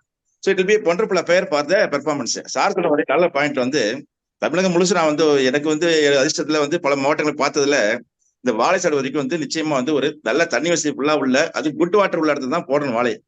ஆனா 80% பார்த்தாக்கா அது வாழையுடைய இது பார்த்தா இந்த டேம் வாட்டர் இருக்குல்லையா, மேட்டூர் வாட்டர் தண்ணி பார்த்து திருச்சி பக்கம் அந்த மாதிரி பார்த்து என்னைக்கெல்லாம் வாட்டர் சப்ளை நமக்கு வந்து எங்க கிடைக்கிற மாதிரி இருக்கோ அப்போ வந்து டக்குன்னு போட்டுரும். இந்த நேந்தின வாழை பார்த்தா அவரோட பெக்லியாரிட்டி என்னன்னா அந்த ஒரு ஓணம் ஃபெஸ்டிவல்னு சொல்லுவாங்க. அந்த ஃபெஸ்டிவலை பிளான் பண்ணி போட்டு வந்தவங்க எல்லாம் தப்பிச்சிருவாங்க. அதை போன முடிஞ்ச வரை வந்து அவருடைய விலை வீழ்ச்சி ஆயிரும். ஆனா என்ன ஒரு அதிசயம்னா சப்ளை செயின் மேனேஜ்மெண்ட் வார்த்தையில உன்னதமா அரசாங்கம் வந்து கூர்ந்து நோக்கி பார்த்து முழு உதவி செய்ய வேண்டிய அற்புதமான பேர் இது வாழை. ஏன்னா கஷ்டப்படுறான், 13 மாசம் இருக்கான் தோட்டத்துல வந்து குழந்தைருக்கான், காத்துக்கு தண்ணி ஊற்றி அது பண்ணிட்டு. சார் சொன்ன மாதிரி விடிஎஸ்ஏ ப்ராப்ளம் எவரிவேர், அதுக்கு definitely we have to go for all package. அதுக்கு வந்து ஏற்கனவே யூனிவர்சிட்டியில கண்டுபிடிச்சு சொல்லியிருக்காங்க. பழத்தாணி விதைப்பு இருக்குது, என்ன மல்ச்சிங் இருக்குது, அது மட்டும் இல்ல களைக்குள் அடிக்கவே கூடாது. ஏன்னா more we are making the usage of weedicides affects also the crop. So என்ன கிழங்கு தான் உண்மை சொல்ல சூடாஸ்டம் தான் நம்ம மேலே பார்க்குறோம். கீழே இருக்க கிழங்கு வந்து டெவலப்மெண்ட் ஆகிறதுக்கு 3 மாசம் 4 மாசம் ஆயிடுது. நிறைய பேர் என்ன பண்ற ஃபார்மர்ஸ் லெவல்ல அன்பார்ச்சுனேட்லி இக்னரன்ஸ்னால பக்கத்துல வாழையோ 2 வாட்டி வளர்த்து அறுத்துட்டே இருக்காங்க. I have seen in many place and told the farmers இந்த மாதிரி செய்யக்கூடாதுங்க, பக்க கண்ணை மிதிச்சு விடுங்க, சின்னதா இருக்கிறது பேனா மாதிரி நுனியா இருக்குது ஸ்ப்ரெஸ் பண்ணா செத்துரும் அது. அப்ப சில பேரை கட் பண்ணி மண்ணெண்ண வைக்கிறாங்கிறது. ஏன்னா சப் பீப்புள் மேக் வீடியோஸ் வைக்கிறமா. ஸோ இதெல்லாம் தேவையில்லாது, ஜஸ்ட் பிரஸ் பண்ணா போதும் சொல்லி டெமான்ஸ்ட்ரேட் ஆல்சோ ஃபார் ஃபார்மர்ஸ். இன்னும் வந்து 80% ஃபார்மர்ஸுக்கு இந்த பக்க கன்றை நிர்வாகம் பண்ணக்கூடியதுல ஈட்டிஎலை கண்ணை மட்டும் விடணும், மத்தெல்லாம் அகற்றினுங்கிற ஒரு கான்செப்ட் அவங்களுக்கு இன்னும் வந்து என்கரேஜ் ஆகி வரல. எல்லாமே வைக்கணும், வாழை வச்சு கண்டுக்காம இருக்கிறதான் கவலை. பார்த்தா வந்து எல்லாம் சரியா நிற்கும். அதிர்ஷ்டம் வந்து தண்ணி இல்லாத மண்ணில் இருந்தா ஏதோ காய்க்கும், ஒரு 2 தார் வரும், 3வது தாரில் தோட்டத்தில் வந்து எல்லாமே ஒரு டேமேஜ் கண்டிஷன் போயிடுது. ஸோ அந்த திசுவாழை சூப்பரான கான்செப்ட், நல்லா இன்ட்ரடியூஸ் பண்ணோம். ஆனா சில மாவட்டங்கள் அது வந்து சீசனாலிட்டி இஷ்யூல சில விதமான நோய்கள்லாம் வந்து அது வந்து பாக்டீரியல் பெட் பஸ் இதெல்லாம் வந்து டோட்டலாவே அவங்க வந்து ஃபெயிலியர் சந்திச்சாங்க. நம்ம கவர்மெண்ட் தமிழ்நாட்டையும் நிறைய முயற்சி கொடுத்துருக்கோம் சார். சும்மா இல்ல, வாழைச்சாடியுடைய செலவு வந்து முழுமையா அரசு ஏத்துக்கு தான் இருக்கும். என்னன்னா லோனா கொடுக்குறோம், sometimes free of cost account பண்ண போறோம். அது வேணா 10ங்கிறது முக்கியமான பாயிண்ட். ஏன்னா we don't add the labour cost and individual ஃபார்மருடைய ஒர்க்கிங் காஸ்ட். அவர் ஃபார்மர் உழைப்பு கலைக்கப்படல இந்த மாதிரி தோட்டக்கலைத்துறையில. இது ஒன்னாவது பேரியர்ஸ் ஃபார் பிளானிங். எல்லா கிராம புறக்கிறது எல்லா காசு போடுவாங்க. அந்த ஃபார்மர் வானா உட்காந்து வேலை செய்யறாரு இல்லையா, அவருக்கு சூப்பர்வைஸ் காஸ்ட் போட்டு அவருக்கு சார்ஜ் கொடுத்தா தான் it will be properly calculate in point of view. All crops is fine. We are just thinking cost calculation. நம்ம அது மட்டும் இன்புட் அது மட்டும் சொல்லிட்டு we are making a mockery and cheating of the professional management of the standards of the cost calculation process. இப்ப நான் வந்து மழையை நம்பி வாழ எனக்கு ஆச்சரியமா இருந்துச்சுங்க. எனக்கு வெட்டு வேலூர் டிஸ்ட்ரிக்ட் வேலடிக்கிற ஊர்ல போய் இப்படி இருக்குமான்னு பார்த்தா ஏலகிரியில அருமையா வந்து it is able to give us result. Sir வந்து நான் பண்ணா வந்து மல்டிஃபேசட்டட் மேஸ்ல மக்கள் யூஸ் பண்ணலாம், நிறைய வாய்ப்பு இருக்கு. அதுல வேல்யூடேஷன் வந்து இன்னைக்கு வரைக்கும் நம்ம வந்து நிறைய செய்ய வேண்டியிருக்கு. ஒன்லி எக்ஸப்ட் நேந்திர வாழை தவிர கன்வர்ஷன் ஃபார் சிப்ஸ் தவிர இன்னும் நம்ம வந்து பனானா போடுறா நம்ம ரெடியா கொண்டு வரல. அப்ப சார் சொன்ன மாதிரி ஒரு 500 ஏக்கரை வந்து நம்ம கான்சன்ட்ரேட்டா அக்வயர் பண்றதுக்கோ இல்ல அது அடாப்ட் பண்றதுக்கோ ஒரு ஆர்கனைசேஷன் மாதிரி டெவலப்மெண்ட் பண்ணி எப்படி இந்த FPO ஃபார்ம் பண்ணமோ அது மாதிரி 2 அல்லது 3 FPOs ஒன்னா சேர்த்து அதுக்கு ஃபுல் பண்ணையும் கொடுத்து இந்த ஏரியா மேங்கோ ஏரியா மாதிரி ஏரியா அங்க ப்ராசஸிங் பண்ணி பண்ணி அந்த இண்டஸ்ட்ரீஸ் ஏன்னா கிராப் இருக்கிற ப்ரோக்ராம் இருக்கிறது வந்து அந்த இண்டஸ்ட்ரி இருந்தா it will easy for transport cost save ஆகும். மிச்சமா இந்த பையர்ஸ் இன்கம். இந்த வாழையில் என்னடா சோதனை கேட்டீங்கன்னா பயங்கர மரண சோதனை சார். உற்பத்தி ஆகி வந்த போது வந்த விலையை கட்டுப்படுத்திடுவார். நிறைய அந்த மிடில் ஒரு நல்லவர் இருக்கார், மாங்காய் வண்டிக்காரர் வாழை வண்டிக்காரர் இருக்காங்க. அவங்களுடைய அப்ரோச்சை பார்த்தா they make a tie-up, they make professional ways of controlling the prices. அது ஈல்டு கம்மியா வந்தாலும் கூட வந்தாலுமே பெனிஃபிட் அவங்க தான் தவிர சார் சொன்ன மாதிரி தேசே we can take the risk of the excessive produce, உங்களுக்கு தான் போட முடியும் சொல்லி அது மாதிரி சொல்லி அந்த விவசாயிகள் போட்டதுல அவங்களுக்கு ஒரிஜினல் வர வேண்டிய காசு 200 ரூபாய்னா அவங்களுக்கு வந்து 40 ரூபா தான் கிடைக்கும். இன்னைக்கு வரைக்கும் இருக்கு. அது வெல்வேறு ரீசன் இருக்கு. வேலை வச்சு கொடுக்குறாங்க, அந்த காஸ்ட்ல வருது இல்ல. ஸோ ஜஸ்ட் எப்படி கரும்புல நம்ம தோத்து போனோமோ ஏதோ ஒரு பாலிசி எடுத்துட்டு தேவையில்லாம சைனாக்காரன் கரும்பு வச்சு வாங்குறோம், கிலோ 10 கிடைச்சிட்டு இந்த சுகர் கேன் வந்து அப்படியே படிச்சு கட்டணுமோ அந்த மாதிரி வாழையில இன்னைக்கு வரைக்கும் கண்டுக்காம கண்முடித்தனமா இருக்கிறதுனால நம்ம வந்து என்ன பண்றோம்னா வாழையுடைய வளர்ச்சியை நம்ம தடுத்துட்டு இருக்கோம். சார்ஸ் இந்த மாதிரி பிரிஷன் ஃபார்மிங் இஸ் மஸ்ட்ங்கிற போது அதுல கம்பல்சரி மல்ச்சிங் ரிக்வயர்மெண்ட், அதே மாதிரி கம்பல்சரி இன்புட் காஸ்ட் மேனேஜ்மெண்ட் வந்து இம்பார்ட்டன்ட் போடுறாங்க, எல்லாரும் தேவைப்படுது. இந்த பிரிஷன் வந்து சக்சஸ் மெயினான காரணமே trip when it was introduced by the university, it was imported. இப்ப இங்க வந்து அந்த மாதிரியான இதில் கொடுக்கல, வாட்ஸ்அப்ல வந்து அசிஸ்டன்ட் கொடுக்கவே இல்லை. ஸோ அந்த ஜஸ்ட் ஐ வாஷ் மாதிரி பண்ணிட்டு நம்ம ஏமாத்தி மக்களை வந்து கொடுக்க முடியாம, அதாவது அடுத்த ஒரு மானியம் கூட அடுத்த பார்க்க மாட்டோம். So it is perennial programme. வாழைங்கிறது ஒரு 20 years செய்ய வேண்டிய ப்ரோக்ராம் உங்க ஏரியாவில் continuous monitored and continues to be given all types of assistance, improving the productivity and also the profitability of the farmer. அப்ப வந்து அரசாங்கத்துல வந்து நம்ம வந்து ஒரு அடாப்ஷன் மாதிரி கான்செப்ட் வச்சுட்டு ஒரு காலத்து பண்ணிருக்காங்க. 1000 ஏக்கர் ஃபார்ம்ங்கிறாங்க, 1000 ஏக்கர் ஃபார்ம்ங்கிறாங்க. ஸோ அது இதுக்குள்ள காட்டன் டெவலப்மெண்ட்லாம் தனியாவே மார்க்கெட் ஏரியான்னு ஒர்க் பாரிட்டு இந்த மாதிரி ப்ரோக்ராம். அது வந்து டொமேட்டோ வந்து என்ன பொட்டேட்டோ ப்ராஜெக்ட் போட்டிருக்காங்க. ஸோ நிறைய ப்ராஜெக்ட் நிறைய பண்ற வாங்கி செஞ்சிருக்காங்க. ஒரு காலத்துல என்ன அது கிராப் இம்ப்ரூவ்மெண்ட் டெவலப்மெண்ட் நிறைய ஹெல்ப் பண்ணிருக்காங்க. ஸோ சாருக்கு rightly point out it is estate crop. So estate கொடுக்க மரியாதை கொடுக்கும் அந்த கிராப். ஃபர்ஸ்ட் ஆஃப் ஆல் வாழை நார் சார் வச்சு வாழை நார் வச்சு துணி ட்ரெஸ் பண்ணலாம் சொல்றாங்க. It is under the training only. ஆனா அந்த பனானா ரிசர்ச் திருச்சியில they have done wonderful efforts. They also use the farmer support also to develop some of the ஏன்னா இப்போ வந்து உதயம்னு வாழை கண்டுச்சாங்க சார். அற்புதமான வாழை பார்த்து சடசடையே காய்ச்சிருக்கும். ஆனா அந்த மல்டிபிளேஷன் பண்றது கொஞ்சம் இடைஞ்சல் ஆயிடுச்சு. அது சில டெக்னாலஜி பிடிச்சி அந்த சக்கரை வச்சு அந்த டிஷ்யூ அது வரல, சரியா வரல. ஸோ அது வந்து மேசிவா போறது வாய்ப்பு இருக்கு. ஆனா என்ன மார்க்கெட்ல போறது சில நேரங்களில் ஃபார்மர்ஸால வந்து அது வந்து காம்படிட்டிவா வந்து கொடுக்க முடியல. அப்ப unless a zone is identified for validation up to the stage of sending it to the export or some of the production centers or using centers, இந்த ப்ராஃபிட்டபிலிட்டி பிரைஸ் கிடைக்காதுன்னு என்னுடைய கருத்து. அது வந்து வாழைக்கு வந்து நிச்சயமா தண்ணீர் வசதி பர்ஃபெக்டா இருக்குங்கும் போது கண்டிப்பா ட்ரிப் இஸ் மஸ்ட். அப்ப fertigation is also must. So Thillai பண்ணி பேக்கேஜ் எல்லாமே கடைபிடிக்கலாம். தமிழகத்துல வாய்ப்பு இருக்கு, ஒன்றும் மோசம் கிடையாது. ஏன்னா யாரும் சாதாரணமா தண்ணிலாம் வாழை போட மாட்டாங்க. அப்ப கன்னியாகுமரி உள்ள அதிர்ஷ்டம் கிஃப்ட். ஆனா அங்கேயும் வந்து இன்னும் மேசிவ் டெவலப் ஆகல. என்ன காரணம்? இது தனியாக ஃபோக்கஸ்டா மாவட்ட ஓரியண்டா திட்டங்கள் போட்டு பிரிஷன் காம்போசிஷன் போட்டு இந்த ஊருக்கு மாவட்டத்தில் இந்த பிரிஷன் ஃபார்மிங் காம்பனன்ட் மிஸ்ஸிங் செய்யணும் அப்படிங்கிற மாதிரி கொண்டு வரணும். இந்த லேபர் ப்ராப்ளம் சொல்லுவாங்க, அதெல்லாம் லேபர் கிடையாது, வாழைக்கு அதிக லேபர் கிடையாது. ஆனா அந்த காத்துக்கிற ஒரு இஷ்யூல சீரியஸ் டேமேஜ். இன்னைக்கு வரைக்கும் நம்முடைய இந்த மெட்டீரியல் அவைலபிலிட்டியில வெதர் மானிட்டரிங்ல வந்து எத்தனையோ சேர்த்தமே தவிர விண்ட் வெலாசிட்டி மானிட்டரிங் இல்ல. இது one of the barrier for regularly some areas called அன்னூர்லாம் டேமேஜ் ஆகும். சில ஊர்ல வாழைப்பட்டு நொந்து போயிடும் சார். வாழ்க்கையில இருக்கிறது மோசமான ஒரு ட்ராஜடி. அதான் சோக கதை தான். நான் பல இடத்துல பார்த்து நொந்திருக்கிறேன். அவங்களும் சொல்லியிருக்கேன் விவசாயிகளுக்குலாம். So programme is required for such immediate. என்ன பண்ணுவாங்கன்னா வாழைக்கிற வந்து பார்க்க வரேன் சொல்லி make unnecessary delay of 5 or 6 months அந்த விவசாயம் வந்து மேக்கப் பண்ண முடியாது. ஸோ அந்த விவசாயம் திரும்ப வாழை போறதுக்கு மாட்டார், ஜென்மம் பண்ண மாட்டார். அந்த மாதிரிலாம் ஃபீல் பண்ண மாதிரி நிலைமை வருது. இது என்னன்னா விண்ட் வெலாசிட்டி ஸ்டடிஸ் நம்மளுடைய இல்லைங்கிற ஒரு குடும்பம் தான். Technologically we are very sound. Sir சொன்ன மாதிரி precision farming is must and need of for every crop. Note out. இப்போ டீக்ல வந்துட்டாங்க ஃபாரஸ்ட் காலேஜ்காரங்க வந்து identified package of practice for tea cultivation using the precision farming methodologies. அதனால வந்து adequate fertiliser availability இல்ல ஒரு முக்கியமான நம்ம அறியப்படுறதும் அசிஸ்டன்ஸ் கம்ப்யூட்டர் கொடுக்குறது compulsory for banana for making everybody reach. Sir சொன்ன ஒரு நாளைக்கு ஒரு வளப்பழம் எல்லாம் சாப்பிடணும். இந்தியன் சிட்டிசன் சாப்பிட்டா definitely be very good health பார்த்தோம். ஏன்னா அது பொட்டாசியம் இருக்கு, பிரெயின் பவர் கெப்பாசிட்டி அதிகமா இருக்கும், லாக்ஸிட்டி வேல்யூ, டிராபிக்கு ஏற்ற அருமையான ஒரு பழம். ஸோ அது வந்து we cannot miss forever. So technology கொஞ்சம் நல்லா பேக்கப் பண்ணி கொண்டு வந்தோம்னா நிச்சயமா அதை எல்லா இடத்தையும் பொட்டன்ஷியல் மட்டும் ஐடென்ட் பண்ணி we have to give progress. Thank you sir, very much sir. நல்லா சொன்னாங்க சார் கிளியரா. ஆனால் டைம் கம்மியாக செலக்ட் பண்ணாங்க, இருந்தாலும் வந்து covered all contents. Thank you sir. முக்கியமான பாயிண்ட் நான் தேர்ந்து வேலை பார்த்தேன். அங்க ஒரு விவசாயம் முக்கியமான விவசாயம் கோட்டைக்கார மறக்க முடியாத வர. ஏன்னா இந்த ஸ்கீம் ஆரம்பிச்சு விட்டு பாதிலே ஒரு மாதிரி கொலாப்ஸ் ஆகி இந்த ஸ்கீம் வந்து இல்லாத மாதிரி முடியாம போயிட்டாங்க. தேனி மாவட்ட ஸ்பெஷாலிட்டி மாதிரி தான். அதே மாதிரி தான் வந்து முருங்கையில போட்டு போட்டாங்க. இன்னும் அந்த activities are not properly made. ஏன்னா முருங்கை கேப்சூல் ஒரு பேக்கேஜ்லாம் வச்சோம், தேனி மாவட்டம் ஆரம்பிச்சோம். இது போல பாலிடிக்ஸ் இவங்களோட ஒரு அரசியல் வந்து டேமேஜ் என்டையர் ஸ்கீம் ப்ரொஃபஷனலி.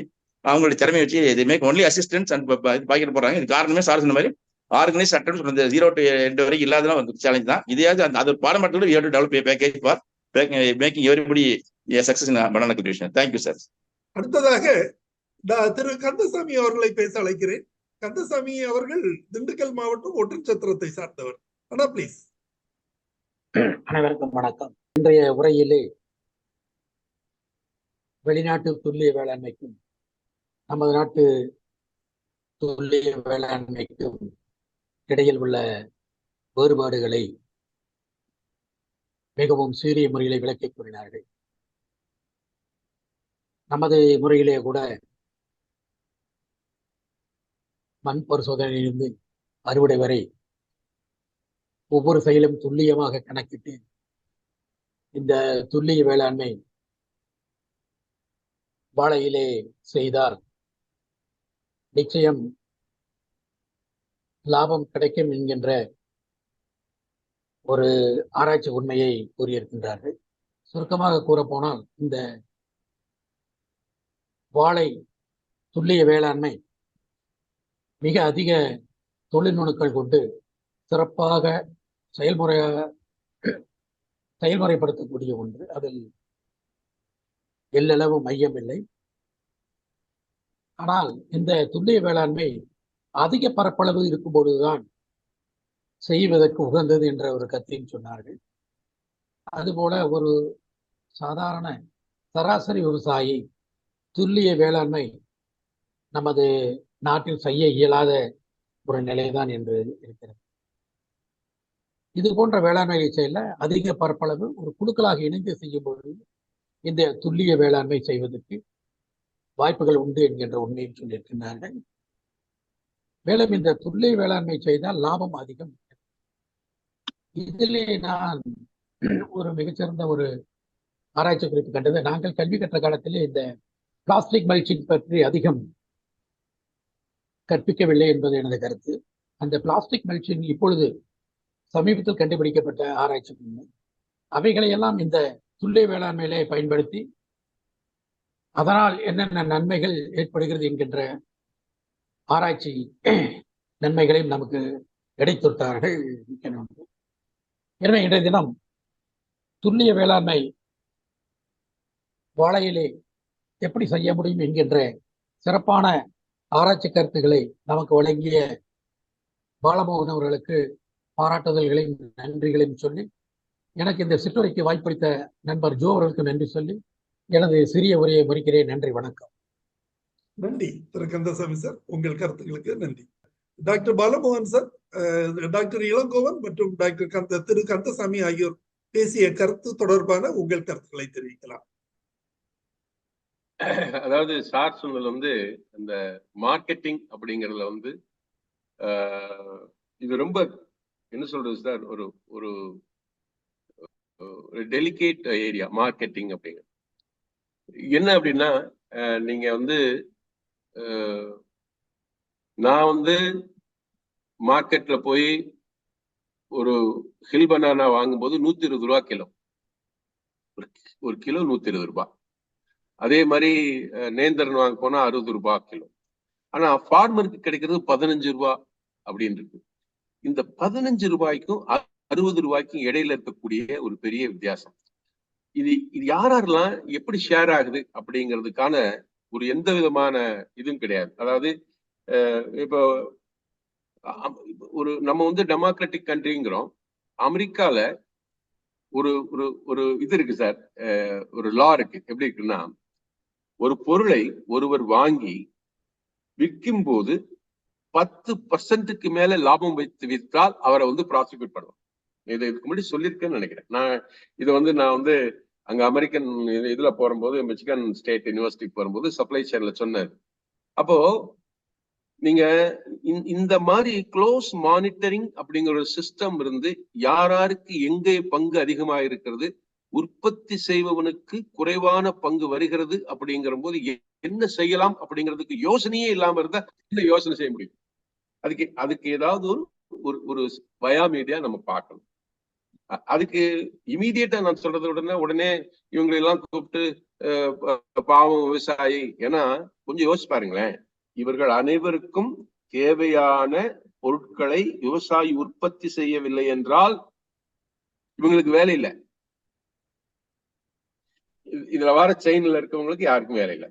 ஆனால் இவர்கள் யாருக்குமே இவன் சந்தோஷமாக இருக்க வேண்டும் என்ற எண்ணம் இருக்கிறதா அப்படிங்கிறத இது முதல்.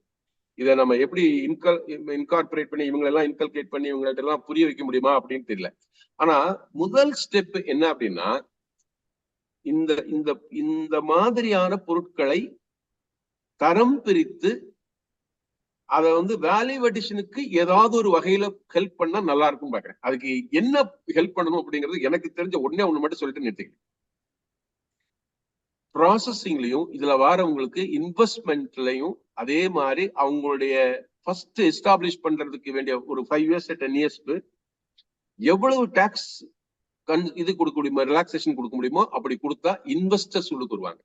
இப்போ நம்மளதுல வந்து ரொம்ப மோசமான இண்டஸ்ட்ரி எதுன்னு சொன்னாங்க sir, fruit processing and vegetable processing sector தான் ரொம்ப வீக்கஸ்ட் செக்டார்.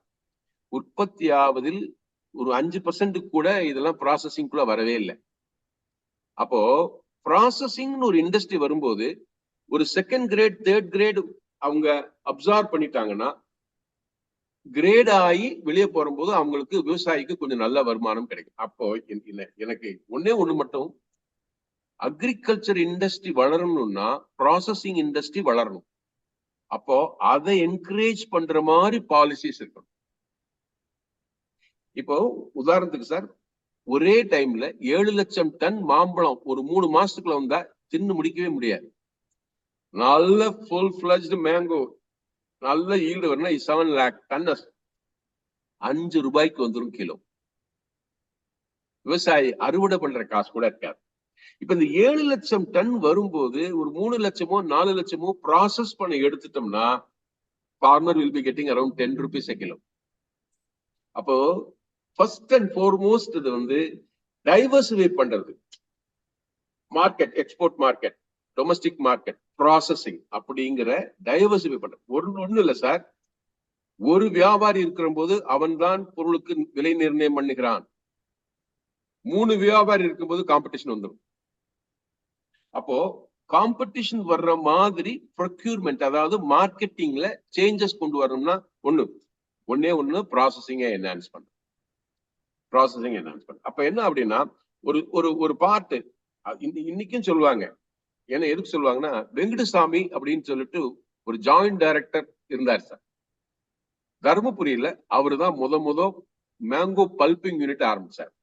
இன்னைக்கு எனக்கு நல்லா தெரியும், அந்த விவசாயிகளுக்கு அவரே கடவுள். அவர் மட்டும் அங்க வரலைன்னா, மேங்கோவை பல்பிங்க்கு டைவர்சிஃபை அப்படி மாத்தலைன்னா அந்த விவசாயிகளுக்கு அறுவடை செய்யக்கூடிய காசு கூட கிடைக்காது. முத பல்பிங் இண்டஸ்ட்ரி மேங்கோல போட்டார். அதுதான் இன்னும் எனக்கு தெரிஞ்சு தர்மபுரியிலும் கிருஷ்ணகிரியிலும் இருக்கக்கூடிய 60 மேற்பட்ட பல்பிங் யூனிட் இருக்குது. அதுல வந்து எப்பயுமே சிக் யூனிட் 30 இருக்கும், 30 யூனிட் தான் ப்ராசஸ் பண்ணுவாங்க. இன்றும் அங்க இருக்கக்கூடிய விவசாயிகள் தொடர்ந்து சாகுபடி செய்வதற்கு ஒரு ஆதாரமாக இருக்கக்கூடியவர்கள். அவங்கள்ட்டையும் நிறைய பிரச்சனை விவசாயிகள் சொல்லுவாங்க. எதுக்கு இதை சொல்ல வரேன்னா, என்று நாம் பொருட்களை, அதாவது ஒரு 30% 40% ப்ராசஸ் பண்றதுக்கு நமக்கு இங்க வசதிகளை ஏற்படுத்தி கொடுக்கிறோமோ, இல்லைன்னா அவர்களை உள்ளுக்கொண்டு வராமோ, அதாவது ஜப்பான் நாட்டுல இந்த இன்சுசுகி அப்படிங்கிற வண்டி இங்க இது பண்ற போது முழு ஒத்துழைப்பு அந்த நாடு கொடுத்தது இந்தியாவில மார்க்கெட்டை எஸ்டாப்ளிஷ் பண்றதுக்கு. அப்படி விவசாயிகளுக்கு முழு உதவியை இந்த நாடு எப்ப செய்ய முன்வருகிறதோ, இவர்களோட பிரைஸை எப்படியாவது ஸ்டெபிலைஸ் பண்ணணும்னு அப்படி எண்ணம் வருகிறதோ, அன்றுதான் விவசாயிகளுக்கான சந்தோஷமா இருக்கு. ஏன்னா மார்க்கெட்ல நிறைய பேர், அதாவது காம்படிஷனை கிரியேட் பண்ணணும். அதுல ஒரு காம்படிஷன் அப்படிங்கிற ப்ராசஸ். அந்த ப்ராசஸிங் காம்படிஷன் அப்படின்னு கொண்டு வந்து உள்ளுக்கு வந்தோம்னா இன்னும் பிரைஸ் கூட வரும். ஸோ அது ஒண்ணு. அதுக்கடுத்து நெட்வொர்க்கிங்ல போறது. இப்ப நிறைய வந்துருச்சு ஆன்லைன் மார்க்கெட்டிங், அதே மாதிரி அதெல்லாம் வந்துருது. ஆனா என்ன அப்படின்னா, ஒரு சில சின்ன விவசாயிகள்னால போக முடியல. ஒரு கொஞ்சம் எஜுகேட்டடா மட்டும்தான் போக முடியுது. அதையும் வந்து சிம்பிளிஃபை பண்ணி பிரச்சனை வர வர இவால்வ் ஆகுறதுக்கு நம்ம யாருமே இல்லை. பிரச்சனைன்னு வர ஆரம்பிச்சு வி ஸ்டாப் இட். அது விடிவல்ல. வரும்போது அதுல இருந்து அடுத்த ஸ்டேஜுக்கு எவால்வ் ஆகிறதுக்கு முயற்சி செய்யணும். நான் பொதுவா வந்து நம்ம அரசுகள் வந்து சரியில்லையா விட்டுரு அப்படின்வாங்க. அவ்வளவு தூரத்துக்கு இன்வெஸ்ட் பண்ணதும். சார், எனக்கு அதுல ஒரு ஒரு கருத்து. நான் நாங்குநேரியில பணிபுரிந்துட்டு இருக்கும்போது தோட்டக்கலை துறையில ஒரு 4.5 ஆண்டுகள் பணிபுரிந்தேன். அந்த சமயத்துல ஒரு ஃபார்மர் அவரை பேட்டி எடுத்து ஒரு வெற்றி கதை அரசுக்கு அனுப்ப வேண்டிய ஒரு சூழல். அப்ப அவரை அழைத்து அது தொடர்பா விசாரிச்சுட்டு இருக்கும் போது அவரு சாதாரண நாட்டு வாழை தான் போட்டிருந்தாரு. அவருக்கு வந்து விவசாயி வியாபாரிகள்கிட்ட இருந்து 5 முதல் 7 ரூபாய் வரை கிடைச்சிட்டு இருந்தது. அந்த ஒரு குறிப்பிட்ட ஆண்டுல மட்டும் 7 ரூபாய் கிடைச்சது. மற்றபடியாக 4 ரூபாய் 5 ரூபாய் 6 ரூபாய் அப்படித்தான் கிடைக்கிறதா இருந்தது ஒரு தாறு ஒரு இதுக்கு கிலோவுக்கு. ஸோ அந்த விலையில கிடைச்சிட்டு இருந்தது. பட் அதுலயும் அவரு லாபம் சம்பாதிச்சுட்டு இருந்தார். So he was not unhappy with the business. But அந்த நிலையில நான் வந்து மார்க்கெட்ல, திருநெல்வேலியில மார்க்கெட்ல நான் விசாரிக்கும் போது, மார்க்கெட்னா அது ரீட்டைல் ஷாப்ல விசாரிக்கும் போது அதோடைய விலை கிலோ வந்து 28 ரூபாய். ஸோ விவசாயிக்கு கிடைக்கிறது 7 ரூபாய் கிடைக்குது. ஆனா அது சந்தைப்படுத்தப்படும் போது 28 ரூபாய் வரை போகுது. சோ 20 ரூபாய் அல்லது 21 ரூபாய் வந்து மிடில் மேன் இருக்குது. சோ இதை தொடர்பாக நான் வந்து மிடில் மேன் ஒருத்தரை சந்திச்சு கேட்கும் போது, எங்களுக்கு லாபம் அவ்வளவு கிடையாது, எங்களுக்கு வந்து டேமேஜ் நிறைய ஆகும். சோ அத மாதிரி விலை பிளக்சுவேஷன் இருக்கும். சோ அதனாலதான் நாங்க பண்றோம், நல்ல விலை கிடைச்சுன்னா நாங்க நல்ல விலை கொடுக்குறோம் அப்படின்னு சொன்னாங்க. அது முழுமையாக ஏற்றுக்கொள்ளத்தக்கதாக இல்லை.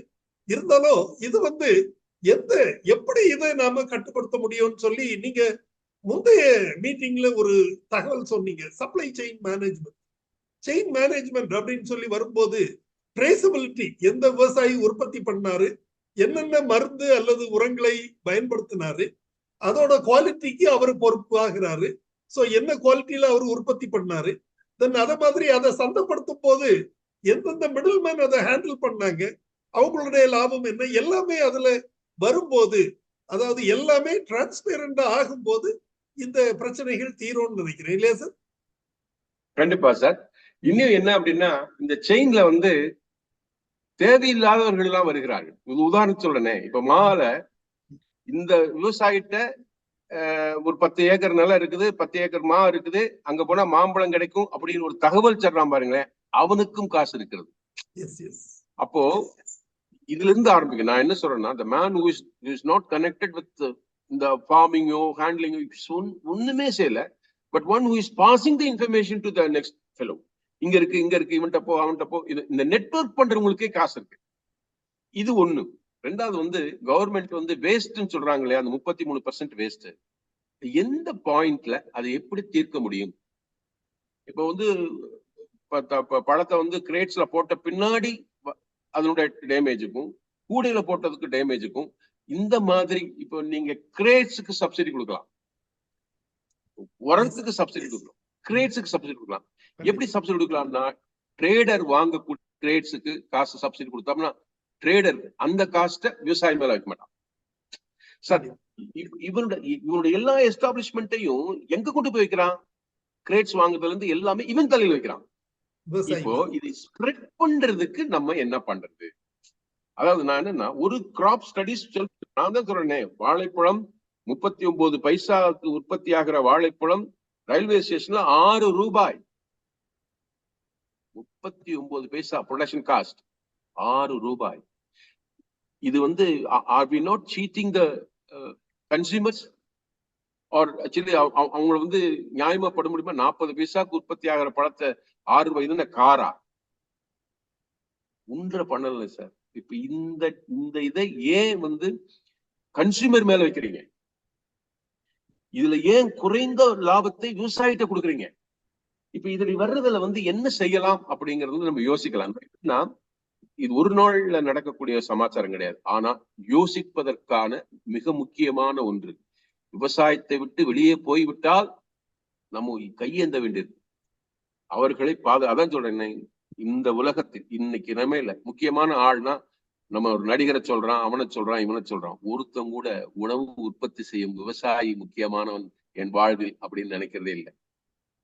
இந்த எண்ணத்தை மாற்றினால் எனக்கு முக்கியமானவன் என்னோட விவசாயி, தினமும் உணவு கொடுக்கிறான், அவன் முக்கியமானவன் அப்படிங்கிற இந்த சமுதாயம் நினைத்தால் மாறும். அதற்கானவர்கள் சரியா வருவாங்க. அவர்கள் முக்கியமானவர்கள் என்று நினைப்பவர்கள் வந்தால் இந்த டெசிஷன் மேக்கிங்ல வந்தா நல்லா இருக்கும். நன்றி சார், நன்றி. அடுத்ததாக திரு மாதவன் அவர்கள் பேச கேட்டிருக்கிறாரு. Madhavan sir please. Good evening sir. என் பேர் மாதவன்.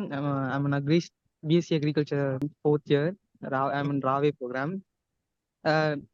நான் கொஸ்டின் கேட்கலான்னு இருந்தது இந்த மார்க்கெட்டிங் ஆஸ்பெக்ட்லயும் ப்ளஸ் இந்த ஃபார்மர்ஸோட ப்ரைஸ் ஆஸ்பெக்ட்ஸ் அதுலயும் தான் கேட்கலான்னு இருந்தேன். பட் எல்லா ஆஸ்பெக்ட்ஸ்லயும் வந்துட்டு சார் கவர் பண்ணிட்டாங்க. ப்ளஸ் எக்ஸ்ட்ராவா இந்த காத்தடிச்சு வந்துட்டு ஜாஸ்தியா டேமேஜ் ஆகுதுன்ற இன்ஃபர்மேஷனும் வந்துட்டு எனக்கு கிடைச்சது. எந்த இடத்துலயுமே வந்துட்டு கொஸ்டின் கேட்குற மாதிரியே இல்லைன்னா எல்லாமே கேட்கணும் அப்படின்னு நினைக்கிறது எல்லாமே வந்துட்டு கிளியர் பண்ணிடுறாங்க. ப்ளஸ் ஃபார்மர்ஸ் வந்துட்டு பெருசா நம்ம கன்சிடர் பண்றது இல்லை.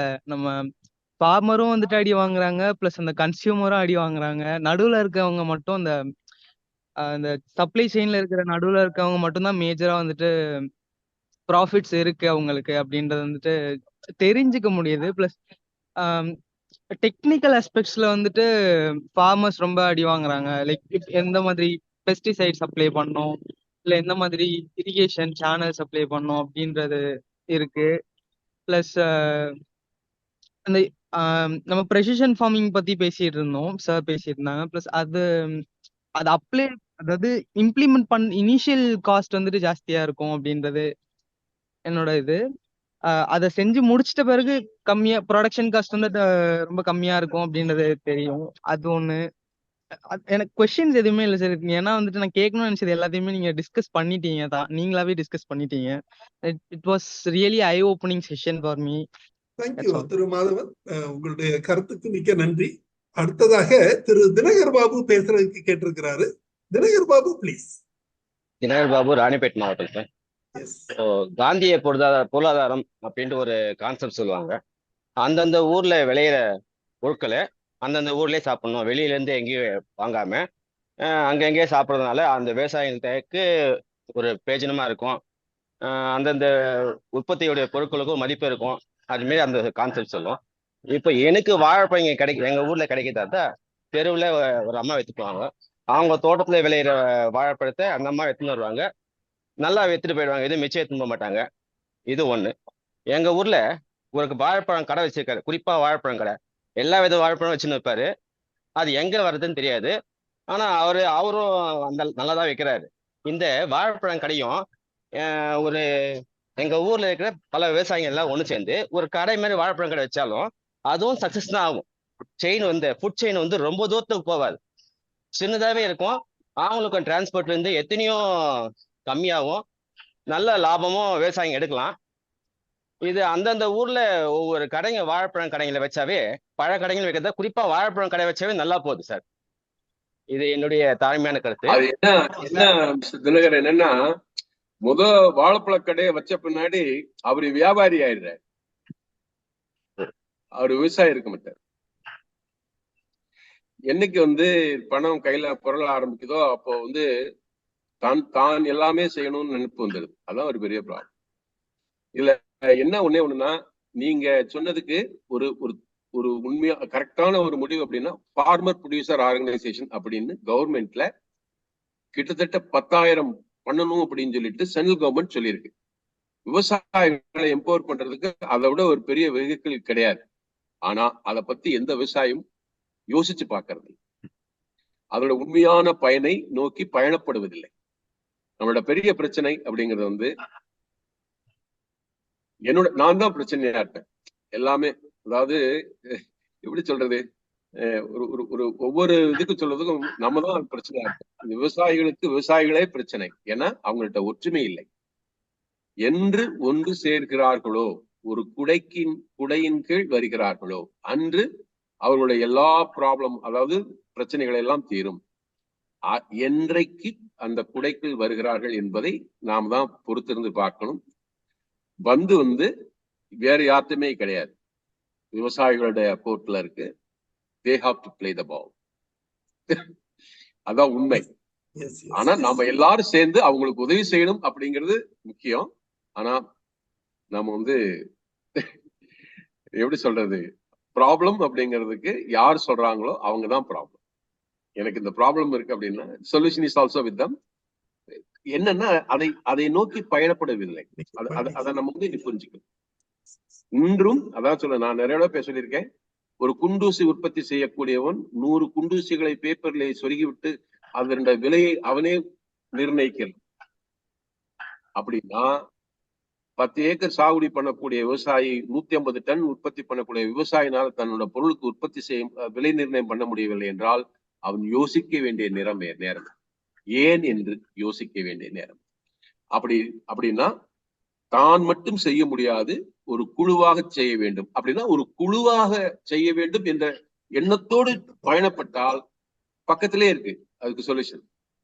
அது என்னால முடியல அப்படின்னு நினைச்சா ப்ராப்ளமா நான் உங்க கையில் தான் இருக்கிறது அது. ஆனா என்ன அப்படின்னா, அதற்கான ரொம்ப சுருக்கமா போனோம்னா, விவசாயிகளுக்கு மத்தியிலே சிறந்த தலைவர்கள் எமர்ஜ் ஆவது அத்திபுத்தா போல் வருகிறது. அவர்கள் மத்தியிலே ஒரு நல்ல தலைவன் உருவாவது ரொம்ப கஷ்டமா இருக்கு. தலைவர்கள் உருவாக வேண்டும், நல்ல தலைவர் உருவாக வேண்டும். சொல்யூஷன் இருக்கு. ஏன்னா நம்ம நியாயமா பேசி இதெல்லாம் பண்ணலாம். எல்லாருக்குமே ஒரு உற்பத்தி இதுல செயின்ல புரிஞ்சுக்குவாங்க. அடமெண்டா இருந்தாலும் நம்ம வேற வழி கிடையாது இதுதான் அப்படின்னு புரிஞ்சுக்குவாங்க. அந்த புரிய வைப்பதற்கும் அதை சொல்லுவதற்கும் ஒரு நேர்மையான தலைவன் நம்மளிடம். நன்றி சார், நன்றி. தினகர் பாபு, நிகழ்ச்சியில் பங்கு பெற்றமைக்கு எனது நன்றியை தெரிவித்துக் கொள்கிறேன். அடுத்ததாக டாக்டர் இளங்கோவன் பேசுறதுக்கு கேட்டிருக்கிறாரு sir, please. Sir, doctor Balamohan சாருடைய அருமையான இன்ஃபுளுன்ஸ்ல this is happening in Tamil Nadu sir. ஆயக்குடியில guava producers where actually properly organised and synchronised and they are now getting better price for Goa. Though there are some handicaps in some of the quality in the local distribution, the van comes from Ayakudi and distributes in every place nearby also. அவங்க 50 கொடுக்குறாங்க, கடையில 100 ரூபாய் விற்கிறாங்க. Some people who made the value addition and everything, they are also able to get it also as profitable venture தான் அது. So இப்ப அவங்களே இப்ப நான் கொய்யா போட்டு வர்றாங்க. The farmers belong to Ayakudi, they come to other areas. அங்க பார்த்தா ரெட் ஃபிளஷ் கொண்டு தராங்க, தாய்லாந்து ஃபிளஷ்ங்கிறாங்க. So a professional guidance and a team of experts should be able to guide all through the program whenever you suggest anything like that. ஏன்னா pre-swarming is a high concept, high level concept. கொஞ்சம் extra போனா மண்ணாக்கு damage பண்ணிடும். ஏன்னா இந்த கல்தாரையும் பயப்பட வேண்டியதா இருக்கு. Farmers are actually not knowing what is applied for the field in mango. Most of the ஃபார்ம்ல இந்த middle man is making very big game and mockery of the system. நான் என்ன பண்ணா, எனக்கு எண்டாதான் கொடுக்கணும் அப்படின்னு போயிருவான். காய் காய்ச்சாக்கா யானை வந்துச்சுனாக்கா அவனுக்கு அதுக்கு லாஸ், விவசாயி கொடுக்க மாட்டான் காசு. ஏகப்பட்டது அதுக்கு நம்ம காம்படிஷன் அதை விட கம்மியான காசு. So some areas are always affected by other damages also. இந்த banana severely worst hit by the elephant menace in any of the area and other areas also. ஆனா some areas are very fertile. அப்ப அந்த கிராப்பிங்ல damages வந்து வரக்கூடியதை make out பண்ற மாதிரி some provision should be also made. இப்போ next வந்து இப்ப கேத்தாண்டப்பட்டிங்கிற ஊர்ல பல்லடத்துல வந்து ஒரு விவசாயி இந்த பந்தல் சார்பில் ஒரு அவர் நம்ம இதில் கூட ஆல்சோ இன்வைட் பண்ணி டிஸ்கஷன் கேத்தரின் பழனிசாமி பேருங்க. அவர் வச்சு மோடி ஒரு எதிர்பார்த்து உட்கார்ந்தார் பாவம் அந்த பழத்துக்கு பிரைம் மினிஸ்டர் வந்த போது. ஸோ அவர் என்ன பண்ணிருக்காருன்னா he has done wonderful efforts on the pandal cultivation. he made very good organization as a farmer himself. நம்ம ஆளுங்க யாரும் போல உள்ள, ஆனா அவங்க பிக்ஸ் பண்றாங்க பிரைஸுக்கு. புடலைக்கு இவ்வளவுதான் ரேட்டு, பீருக்கு இவ்வளவுதான். கேரளாவுக்கு மார்க்கெட்டுக்கு ஏகப்பட்ட ப்ரொடக்ஷன் ஆகிட்டு இருக்கு. ஒரு 90% அஷ்யூர்ட் பிரைஸ் பிக்சேஷனோட many farmers who are indulged in the கொஞ்ச நாள் இருந்தாங்க சார். இப்ப அது வந்து பிரிஞ்சுட்டாங்க. பொள்ளாச்சியில பண்ணிட்டு இருந்தாங்க, கொஞ்ச நாள் பண்ணிட்டு இருந்தாங்க. இப்ப அதை சரியா விட்டுட்டாங்க. நான் என்னன்னா, இவர்கள் மத்தியில் இருக்கக்கூடிய ஒற்றுமை அப்படிங்கிறது குறைஞ்சிருச்சுன்னா ஒண்ணுமே பண்ண முடியாது. இது தொடர்ந்து கொள்ளணும் சார். அவங்கள சார் தொடர்ந்து ஐடியா கொடுத்து கொள்ளணும். டெக்னாக்ரட்ஸ் கூடயே இருக்கணும். ஏன்னா உழவர் சந்தை வந்து மேட்சியா வந்ததுக்கு காரணமே நம்ம ஊர்ல வந்து சில ஊர் ஜெயிச்சிச்சு. நீங்க உழவர் சந்தை அரசு படுத்தினாக்கா 8 ஒர்க்கர்ஸ் ஒர்க்டு அன்அபிஷியலி ஆஸ் ஆபீசர்ஸ் நாங்க கண்ணு முடிச்சு வேலை பார்த்துருக்கோம். ஒரே ஒரு ஆபீசர் விட அது எனக்கு ப்ளஸ் ஆயிருக்கும். So some team efforts and singles efforts by leadership is also must. அப்போ வந்து கலெக்டர்ஸ் தான் இருந்தாங்க. He made many people to work on that. He came personally and saw everything in that. நீங்க கூட is able to give more than 300 tons per day, sir. Casual is able to give progress for the farming community. நீங்க sir சொன்ன unfortunately அங்க வந்த விவசாயிகள் பேர் தேட மாட்டாங்க. அங்கே தக்காளி வித்து காசை கொடி சொன்னாங்க. 10 பேர் இந்த ஊர்ல வந்து I was in charge of Ulavers and Singanur. அங்கே அப்படித்தான். We had a very big suffering. We had a very big tough time in the initial stages to make them educated and empowered. But it is a national calamity. Everywhere, wherever there is ignorance is there is always a fight between the knowledgeable and also ignorance. அதுவும் சர்வைவலுக்கு வேண்டிய ஃபுட்டா இருக்கனால கொஞ்சம் நம்ம technology குதிச்சு இறங்கி வேலை செய்யணும். சார் சொன்ன மாதிரி ப்ராப்ளம் நம்மளோட இருக்கு, சொல்யூஷன் நம்மளோட இருக்குன்னு சொன்னீங்க. நல்ல point sir. I appreciate that very valuable point. Thank you sir. Thank you sir. எல்லாம் லெக்சர். Thank you doctor Elangovan. அடுத்ததாக திரு பொன்ராஜ் அவர்களை பேச அழைக்கிறேன். பொன்ராஜ் சார் திருநெல்வேலி மாவட்டத்தை சார்ந்தவர், ஓய்வு பெற்ற வங்கி அதிகாரி. டாக்டர் ஜெயமோகன் பாலமோகன் நல்லா தான் இருந்தது. பட் அவர் சொல்ற மாதிரி கடைசியில ஃபார்மர்ஸ் தான் லூசர்ஸ் தான் இருக்காங்க. ஜெனரலி ஸ்பீக்கிங் பாத்தீங்கன்னா உற்பத்தி ஆனா அதை கொண்டு விற்கிறதுக்கு வழி இல்லை விலை குறையுதுன்னு பாத்தீங்கன்னா இங்க ஒரு ஃப்ரெண்டு கொஞ்சம் கடலை போட்டிருக்காரு, வேர்க்கடலை 3500 இருந்த உடனே திடீர்னு விலை இன்னைக்கு 2400 அவங்க சிண்டிகேட் போட்டாங்க. யாரு? வியாபாரிகள்லாம். வெளியில எண்ணெய் விலை குறையாது, எல்லாம் குறையாது, கடலை விலை குறையாது, ஆனா உற்பத்தி வர குறையும். அதுதான் என்ன செய்யறதுன்னே தெரியல நம்ம நாடுல. This is one thing. நல்லா இருந்தது, பார்ப்போம் என்ன ஆகுதுன்னு பார்ப்போம். இந்த ஃபியூச்சர்ல எல்லாம் கொஞ்சம் எஜுகேட்டட் ஃபார்மிங்ல வந்தாங்க தான் நல்லதுன்னு நினைக்கிறேன். Okay, thank you sir. Excellent. Thank you. Sir நிகழ்ச்சியில் பங்கு பெற்ற மிக்க நன்றி. இன்றைய நிகழ்ச்சி ஒரு சிறப்பான நிகழ்ச்சி, சிறப்பான தகவலை தாங்கி வந்த நிகழ்ச்சி. பிரிசிஷன் ஃபார்மிங் இன் பனானா, வாழையில் துல்லிய பண்ணைய முறை சாகுபடி என்பது தொடர்பான தகவல்கள் வழங்க கேட்டோம். துல்லிய சாகுபடி என்பது என்ன அப்படிங்கிறத ஆரம்பத்திலே சார் விளக்கமாக தெரிவிச்சாங்க. சோ இந்த நிகழ்ச்சியை சிறப்பாக வழங்கிய டாக்டர் TN பாலமோகன் அவர்களுக்கு எனது நெஞ்சார்ந்த நன்றியினை தெரிவித்துள்ளேன். மேலும் தேங்க்யூ சார். மேலும் இன்றைய நிகழ்ச்சியில் பங்கு பெற்ற அனைத்து பங்கேற்பாளர்களுக்கும், குறிப்பாக டாக்டர் இளங்கோவன், டாக்டர் பொன்ராஜ், திரு கந்தசாமி, தினகர் பாபு மற்றும் அனைவருக்கும் எனது நெஞ்சார்ந்த நன்றியினை தெரிவித்துக் கொள்கிறேன். திரு மாதவன் மாணவர் அவர்களும் பங்கு பெற்றார்கள். சோ அவங்களுக்கும் எனது நன்றியினை தெரிவித்துக் கொள்கிறேன். இன்றைய நிகழ்ச்சியுடன் நிறைவு பெறுகிறது. இன்னொரு நிகழ்ச்சியில் நாளை இரவு 8 மணிக்கு சந்திக்கலாம். நன்றி, வணக்கம்.